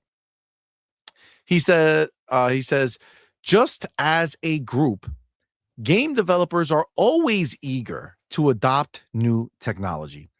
When Photoshop showed up, it took about 1 month for it to appear in every game studio on the planet because it was so useful. Matt noted that Xbox's goal is for AI to be additive and supportive rather than disruptive on its teams. What I hear throughout our studios, it is the people, our artists, our coders, the writers. They're doing the creative work. In my experience, anytime there's a new technology, what happens is there's a need for more specialists, new specialists. It raises the bar on what the expectations are for the quality of the games. That's all I want. I want that bar to be fucking raised. You know what I'm saying? Yeah. Raise the bar. Expect better, make better. That's what this is about. not fucking AI, not the CEO, none of that shit. All we care about are what games are going to be made and how amazing are they going to be. That's it. That's what we want. That's what we care about. And God damn it, that's what they're going to do. He says, we've got no pressure from Microsoft. There are no directives on AI coming down. Our teams are free to use any technologies that might be beneficial, whether it's helping write code or check for bugs, things more in the production pipeline. At the end of the day, as Asha said, we're committed to art made by people. Technology is only in support of that. Beautifully said. They're fucking tears for that statement? I don't think so. I think it's pretty cut and dry, right? Like this is the end of the conversation. Yeah. Right? With the AI bullshit. It should be. But they're not gonna. No. You know why? Because people are gonna quote tweet this article, never having read it, talking about bullshit. They're going to go ahead and reply to the articles. Yep, without ever reading it. 100%. Talking bullshit. People are going to be in the chat right now, not even paying attention to what we're actually saying, and go to write a stupid ass comment because this is the way people are. They'll go afterwards and write a comment in the video after the fact and talk shit about it when they never fucking listened. This is the bullshit that we're in.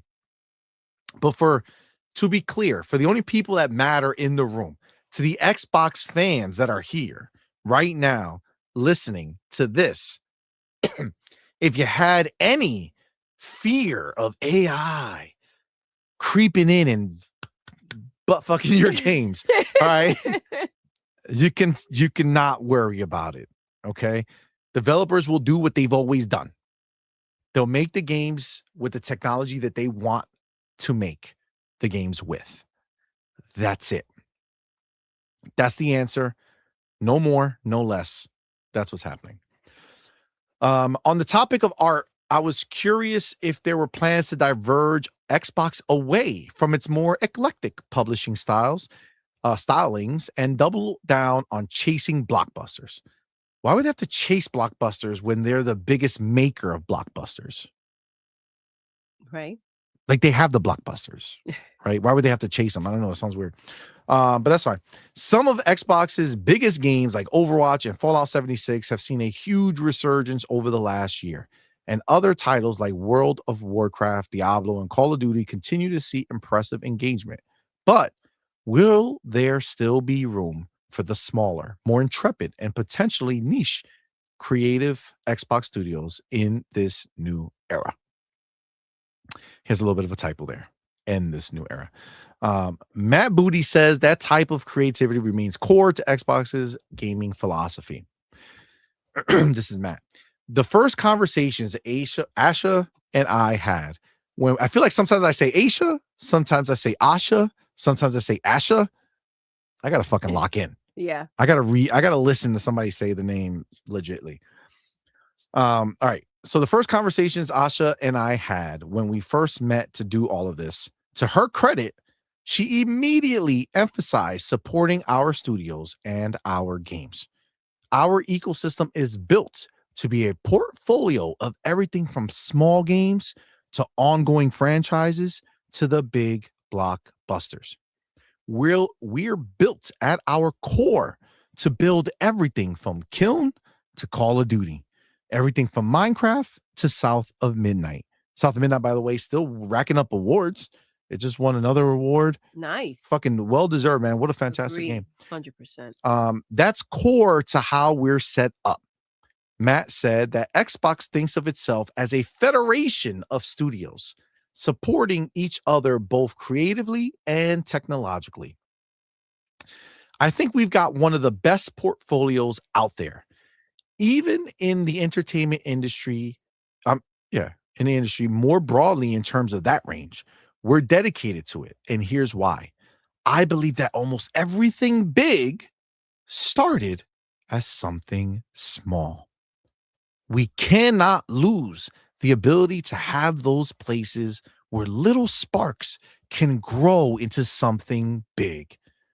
The creative environment that lets us take bets and creative risk has to be part of Xbox's culture.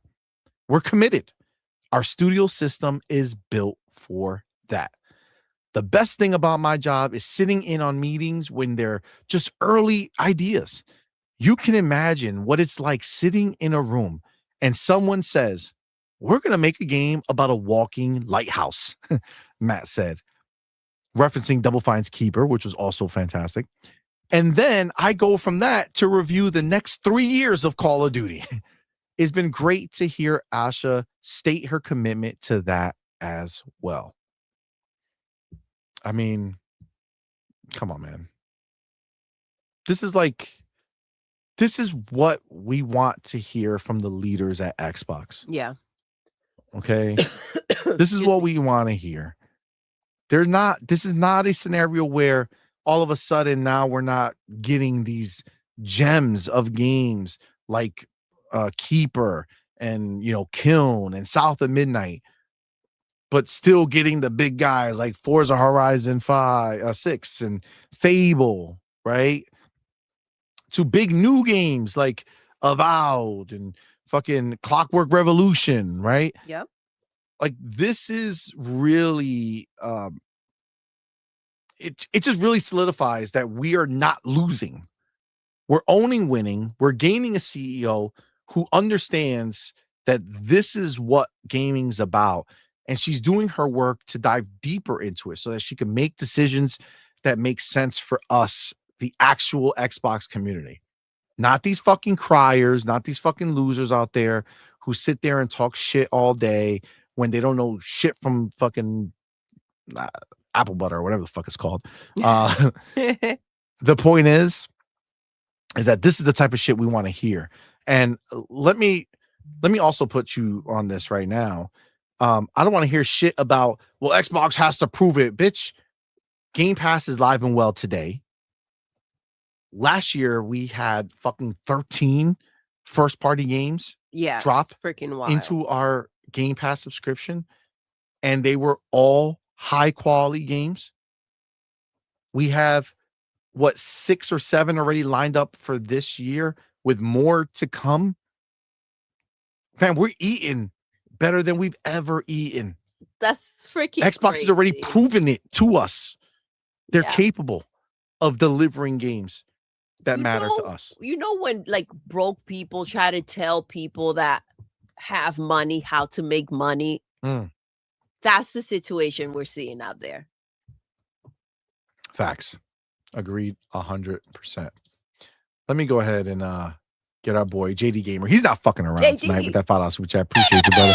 Says, if you told these galloping ass ponies that they couldn't mention Xbox Game Pass or Microsoft, everyone on their YouTube channels would collapse. Or every one of their YouTube channels would collapse. Facts. Xbox forever, baby. Agreed. I mean, it's the truth. It's the truth. I gotta tell you, Xbox stay trending. Yeah. One way or another, Xbox stay trending. It's just CMoney. what they do. Yes. Emergency message on your IM on X. On Twitter? Yeah. Emergency message.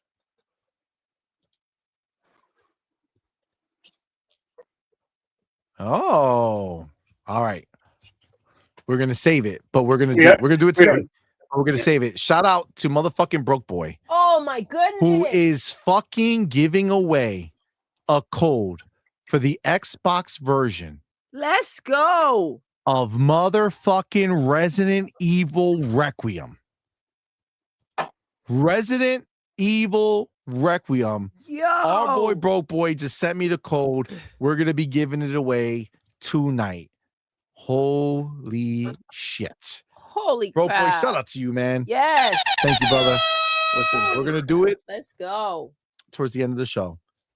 But we will go ahead and do it. Okay. That's pretty dope. That's very dope. Thank you, sir. We Appreciate you. haven't done one in a while. Yeah, nope. I appreciate it, man. Thank you so much. We're definitely gonna do it. That's fire. That's a big deal. That's a big deal. So it's only gonna be for the true believers. You know what I'm saying? The peoples who rock out with us. At the end of the show, we'll go ahead and do the giveaway. All right. So we did this part right here. Okay, beautiful. Now the next thing is building the next 25 years of Xbox. He says, in closing, I asked Asha Sharma what she would say to Xbox fans who have worries and concerns about the change as we bid farewell to Phil Spencer, who inherited a very different Xbox back in 2014. She says, Phil Spencer is a remarkable human and a remarkable leader. And I think that when he took over in 2014, he changed the culture of Xbox to focus on player-driven and creator-driven decisions. I intend to honor and uphold that. Sharma didn't shy away from the challenge facing Xbox, both externally and internally, but volunteered the idea of strengthening Xbox not just for the near term, but for another quarter century. In her words, Sharma said her current goal is proof over promise. Okay, she says, excuse me, we know that the business has gone through some challenges. I'm going to use my expertise and the leaders that have the deep gaming depth around the table to help us grow the business and make sure that we have an incredible next 25 years. I will listen. I will learn. I will communicate what we're seeing and what we're doing. I think from here, the work is proof over promise. Matt and I are in it every hour of every day of every night. I'm fully in this thing. This team has brought it back before, and I'm here to help us do it again. God damn. Is there a mic that we could drop somewhere? Holy shit. Come on, man. She's saying What what else you're do you saying. want? She's saying what you're saying, right? It's proof over promise. She's told all she could do right now is give you her promises. Okay, that's all she could do. I mean, listen, she's going above and beyond with it. Some may say a lot less than what she's saying, if anything at all. But like, again, with time, right? With time. But I think that when you have a lot to say, I mean, you know that you're putting that out there, right? You're aware of what you're putting out there. So you're going to have to figure out a way to live up to it. Agreed. Vote in that poll at the bottom, CMoney. Say it again. Vote in that poll at the bottom. I want to see what people are saying. Oh, this. How are you feeling about the potential for this new era? Oh, 52% optimistic. Very much. It's 21. And then 22. So 22% is pessimistic. So only 22% think it's shit, and 5% don't give a fuck. So realistically speaking, you're talking about bunch of ponies and basically on the bottom. Almost 80% of the 73. CMoney versus. No. I'm counting the people who don't care. I'm lumping them into optimistic. All right. Okay. So 22%, if they were pissed, that's the problem. So 22% are pissy, and then 78% are either excited or it doesn't deter them, right? So the point is that that's actually pretty good outlook, because you know a lot of ponies came in here and for sure went to vote. So good. But 52% being optimistic is awesome, right? Which shows you that the bubble of bullshit that you see on Twitter is irrelevant. You know what I'm saying? That's just what it is. It's irrelevant. But again, this is what it's about. She wants to look at the next 25 years and think they're incredible, right? They're setting us up for that. That's where we're moving. Obviously, everything is in time. We'll see it all play out. I mean, this is the thing. We're here for it, right? We're going to be here every step of the way, going through everything and seeing how everything turns out, right? But, I mean, look, this is all very good news for me, right? I just feel like this is It makes sense to me. Yeah. All she can do is say her intentions. You want to believe them or not? That's up to you. 100%. And listen, when someone tells you their intentions and then they don't follow through with it, that's on them, right? Then you can talk all the shit you want. But until then, just chill the fuck out. Agreed. Farrell, what do you think about this here, her intent for the 25 years and what she plans to do and how they're doing it, being in the trenches with Matt, and relying on the people who have that gaming knowledge. And you know what do you feel about this? Did this leave you optimistic? Did it just leave you fucking still wondering what the fuck's gonna happen? Like where are you with it? I'm optimistic. I don't think she's coming in to be Phil Spencer. I think she's coming in to be Asha, and I think she's coming in to lean in on what's going to allow her to make her mark as a CEO. And her mark as a CEO is not being like this gamer-centric, CEO who, has the same type of feel for games and the gaming community that Phil Spencer had. I think she's going to lean more into, the business aspects of Microsoft and Xbox and let, the games and, the people who are experts in games do what they expertise in. So that's kind of how I see it. So she's going to focus on growing the business while letting the creatives be creative. And she's going to kind of, give them the freedom to operate while she, figures out how she is going to make the Xbox brand bigger than it's ever been before. And I kind of like that approach. I don't have a problem with it.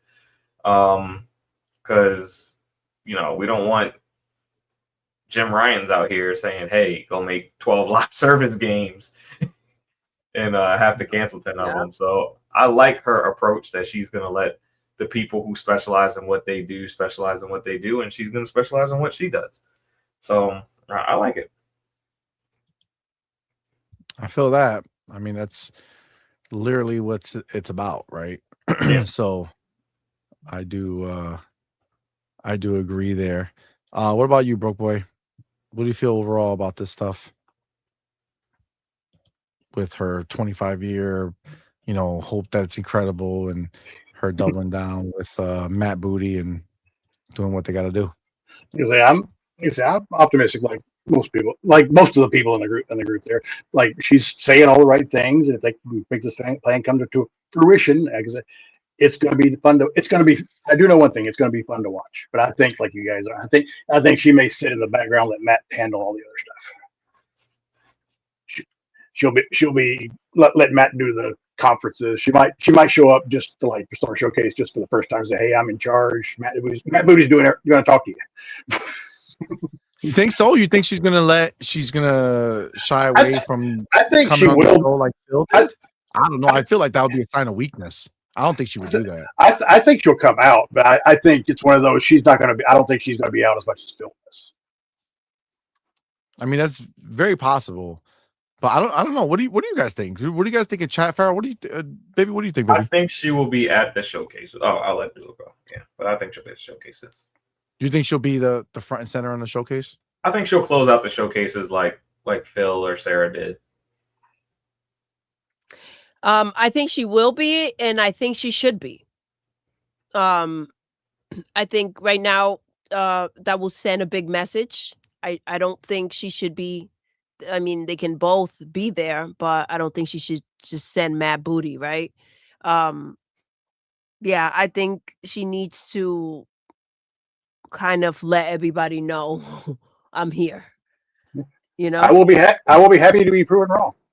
Yeah, I think she will be there. I think the difference that you'll see is you won't see her doing like IGN interviews and things like that because she is not, necessarily ingrained in the gaming community in the same way that Phil was. I think she'll more like speak along, like a Forbes or a Bloomberg or things like that, like more like finance and business type things, to like assure shareholders, but not necessarily to assure gamers as much outside of, the yearly events that she has to, show her face at. Yeah. And, I agree. We were talking about it earlier, see, and Yep. it's like some of the pictures we've seen out there with like Sarah, it's like people need to be a little respectful. Like, with Sarah and Phil, like they didn't do this to Phil where they'll just be all up next to his face or like When they're taking pulling pictures him with her? in and yeah, like tight or like you gotta Like be like respectful. You like they're wouldn't taking a want picture with some girl that that they they know know. or they're dating, and it's like you wouldn't want anybody treating your sister or your mom or your spouse that way. You have to remember. Can you have imagine to being her give them. husband That would looking at be all these images of these crazy. dudes at a show, fucking Yeah, putting their arm around her as opposed to just standing next to her the same way you would stand next to Phil? You're not gonna wrap your arm around fucking Phil's waist, right? exactly. Like that's Or crazy. higher, right? Because you notice things when you see these pictures, or like the face just like all up in her face. Like, back the fuck off. This is, first of all, you should have even more and be more cautious than you would be with Phil, right? Because you're talking about a lady and you can make her feel uncomfortable, rightfully so, right? So like I just hope that, because I've seen some pictures out there that I'm like, man, she just looks uncomfortable. Don't be that person that makes Asha uncomfortable too if she goes out there and she does these things. But I'm wait. it's I'm gonna wait and see if somebody does one of them little. I can't remember who was making them, making the ones of like Hargeet and freaking Paris kissing and making out with each other and stuff like that. Those videos that were the guys were making. Yeah. No, Park you wasn't doing it. I mean, there was one PlayStation guy that was making AI videos of Hargeet and Paris making out and stuff like that. Let me see somebody try to do that with her. No, funny story. Just a quick funny story. I don't know if you know the comedian. Her name's Eliza Schlesinger. Yep. I went to a comedy concert of hers and did a meet and greet with her backstage, and got a picture made with her too and everything. And she said and when I walked up to like stand right here or whatever, and she came out right before where the handlers came out and said, okay, when you take the picture, you're going to stand here, you're going to stand here, she's going to be here.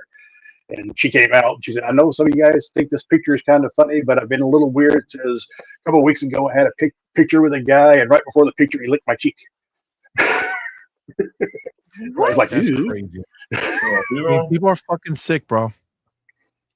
So we're a little more guarded on things now. It's like understandable. so freaking disrespectful. That's crazy. Yeah, that's real wild. But yeah, listen, I think at the end of the day, when it comes to the shows, I think she should be there. I think she should be out there saying whatever announcement or whatever it is. Like, she needs to make her presence known. I think that her first big thing when it comes to like just setting the standard is that she is the new Phil, right? Like, even when Sarah took over, Sarah did things, but Phil was still there, right? Still show up because he's the face, and if you got to become the face, right? Yeah. So I think that's just, unless you have nobody, which is fine, but if you're gonna have somebody on there, she should be the one, and then Matt can be there for the middle parts, right? Just like he's always done. But I think she definitely should be there. We'll see. I don't think she's going to be all over the place. I think she's got a lot of work to do and a lot to prove. I think the more she proves herself, the more you'll see her. I think that's a rational way of thinking, and she will start doing that. But as of right now, yeah, I think she'll still be there for sure. All right. So guys, we're going to wrap here. We're going to do the giveaway. We were going to talk about the Sarabon, scapegoat scenario that's happening and the PlayStation situation, but we'll talk about that on Thursday, along with anything else that's going on. Because we do have this giveaway. I do want to do the giveaway. So we're going to do it, and we're going to do it the old-fashioned way, but just the quick version, which is I'm going to pick a number, and whoever's closest will get it. Make sense? Makes sense. I'll write the number down. We'll 6 7 6 7 6 7. 6 7. Don't say 6, 7. You get one guess. One guess. That's it. And it starts when we say go. All right, we're gonna write it in. Baby, do you have the ability to type into the chat? Yes. Okay, so when you type go, we're gonna do it. But I know our boy Be Nice wants his mood music, so we're gonna have to go ahead and turn that on. I think it's this one. Oh shit. Look at that. Right there. We're ready to go. Anger blast music. Ah! Only got fucking blast for you. You know what I'm saying? Excuse me. All right. Explain the rules. All right. The rule is simple. The number goes from 0 to 1,000. You have to guess between 0 and 1,000. I'm going to write my number down. Okay. And that number is going to be right. What's my number? What's my number?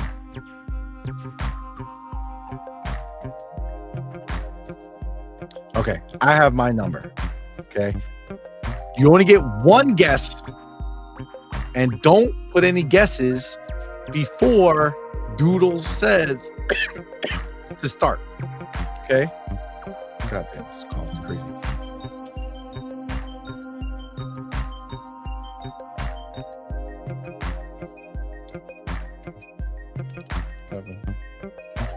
Yeah, I got a number. Excuse me. All right, remember, guys, this is for Resident Evil Requiem, courtesy of our boy, Broke Boy. You get one guess. All right, when Doodle says go, you got one guess. Only your first guess is going to count. So if you guess again, you're going to lose it. All right, one guess, and it's whoever is closest to my number. And if there's for some reason a tie and you happen to be tied with somebody who's exactly the same distance from my number as their number, then it'll just be those two people and I will do it again. That's it. All right. So you want me to press to put in? Yeah, to put go. Oh, we gotta put a timer. Oh yeah, set up the timer. Hold on. Go. Timer. You got 1 minute. Okay, 1 minute. You have 1 minute. All right, ready? Let me know when you're ready, baby. Hold on. It's going down. Resident Evil 9 Requiem. Broke Boy's making your fucking day. God. All right. Go. Sorry, I had to put the. There you go. Damn. Start. 1 minute. No premature numbulation.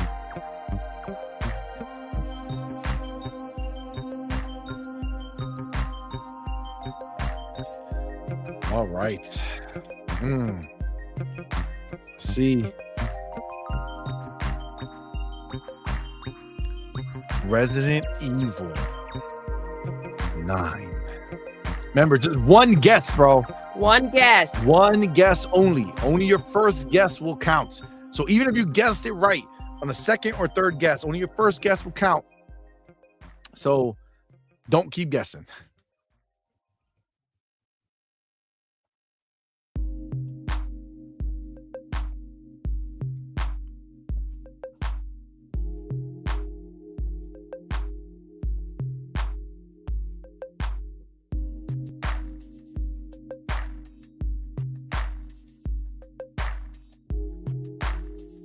All right. Oh, Time hold on. I gotta write it. It's done. is officially up. Crap.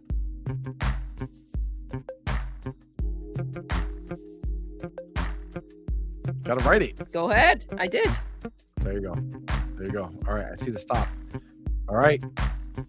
I will go through and I will see. Okay. So, first one here. I'll click you if you're closest. Oh. Pal, 666. Cage, 667. Excuse me. I'm looking.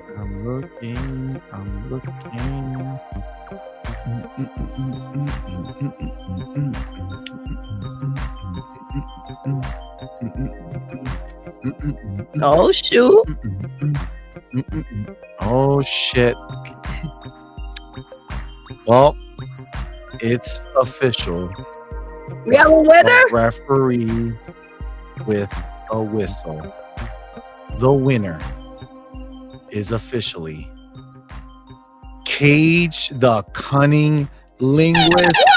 He went ahead and won. He did 667. I wasn't even gonna do it, but then y'all fuckers started doing it, so I said, "Fuck it." I did 677. Nice. 677. Cage, the cunning. What was linguist. Cage's number? 667. 667. 667. You fucking did it, Cage. Shout out to Cage. Went ahead. Technically, you didn't lie. It wasn't 6-7. It wasn't 6-7. It was 677. 677. 677. There's a 6 5 in there. No, that was like the fourth time they rolled. It's only by the first one. 660 was the first time they wrote. Got you. Cage won. Shout out to Cage. Happy birthday, bro. Happy birthday. Look at that fucking birthday gift. Look at that. You did it. Cage, I will send you the code on Discord. Shout out to Cage for winning. You did it, bro. You did it. That's what I said, Space Shot. What did Space Shot say? What about 675? I said it. The first one is the only one. Not there for us. I'm on my phone. Yeah, but you can't retract them. I can see them here. You can't be like, here's one, here's another, here's another. They're all on my screen. There you go. See my, now you can see my background. Oh, that was with Eliza? Mhm. Nice. It even almost fits me on top of them. Look at that. You just took your own place perfectly. Yeah. All right. I was a lot heavier in that other picture too, so it's a good thing. Well, there you go. You did it, man. Shout out to Broke Boy for going ahead and gifting Resident Evil Requiem over to the motherfucking homie Cage. Appreciate you, man. Thank you so much for doing that.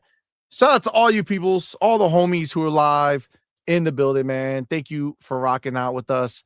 We appreciate you all. You guys are all the shit. Thank you all so much for the support. You guys are awesome. Of course, shout out our awesome panel for rocking out. First of all, shout out to my Doodle for spending the night with us, rocking out, kicking ass. Thank you so much, baby. You're welcome. Shout out to the homies, man. Got Foul Bazaar in the building. Thank you, my brother, for being here. Appreciate you, my dude. Why don't you let everybody know where to find you, what you got going on? Oh, you can find me right here on YouTube at Pharaoh Bazaar. And you can also find me on the Vitamin G podcast channel. Hopefully we get back to creating content soon, but you guys can subscribe and hit that notification bell so you know when we are live. Awesome. And then, of course, we got the homie, motherfucking Mr. Expedition 33 himself, Broke Boy in the building. Shout out to you, man. Thank you for coming through. Thank you for rocking out with us. Let everybody know where to find you and follow you. Basically, you can find me here. I think. I don't know if CMoney has made it official yet, but he is said the possibility of starting to make me a regular on Tuesday nights. So yeah, man. Absolutely. My Twitter's at WLLMLEW. I think you may be a mod. I actually posted in the chat. You can. Let me grab that real quick.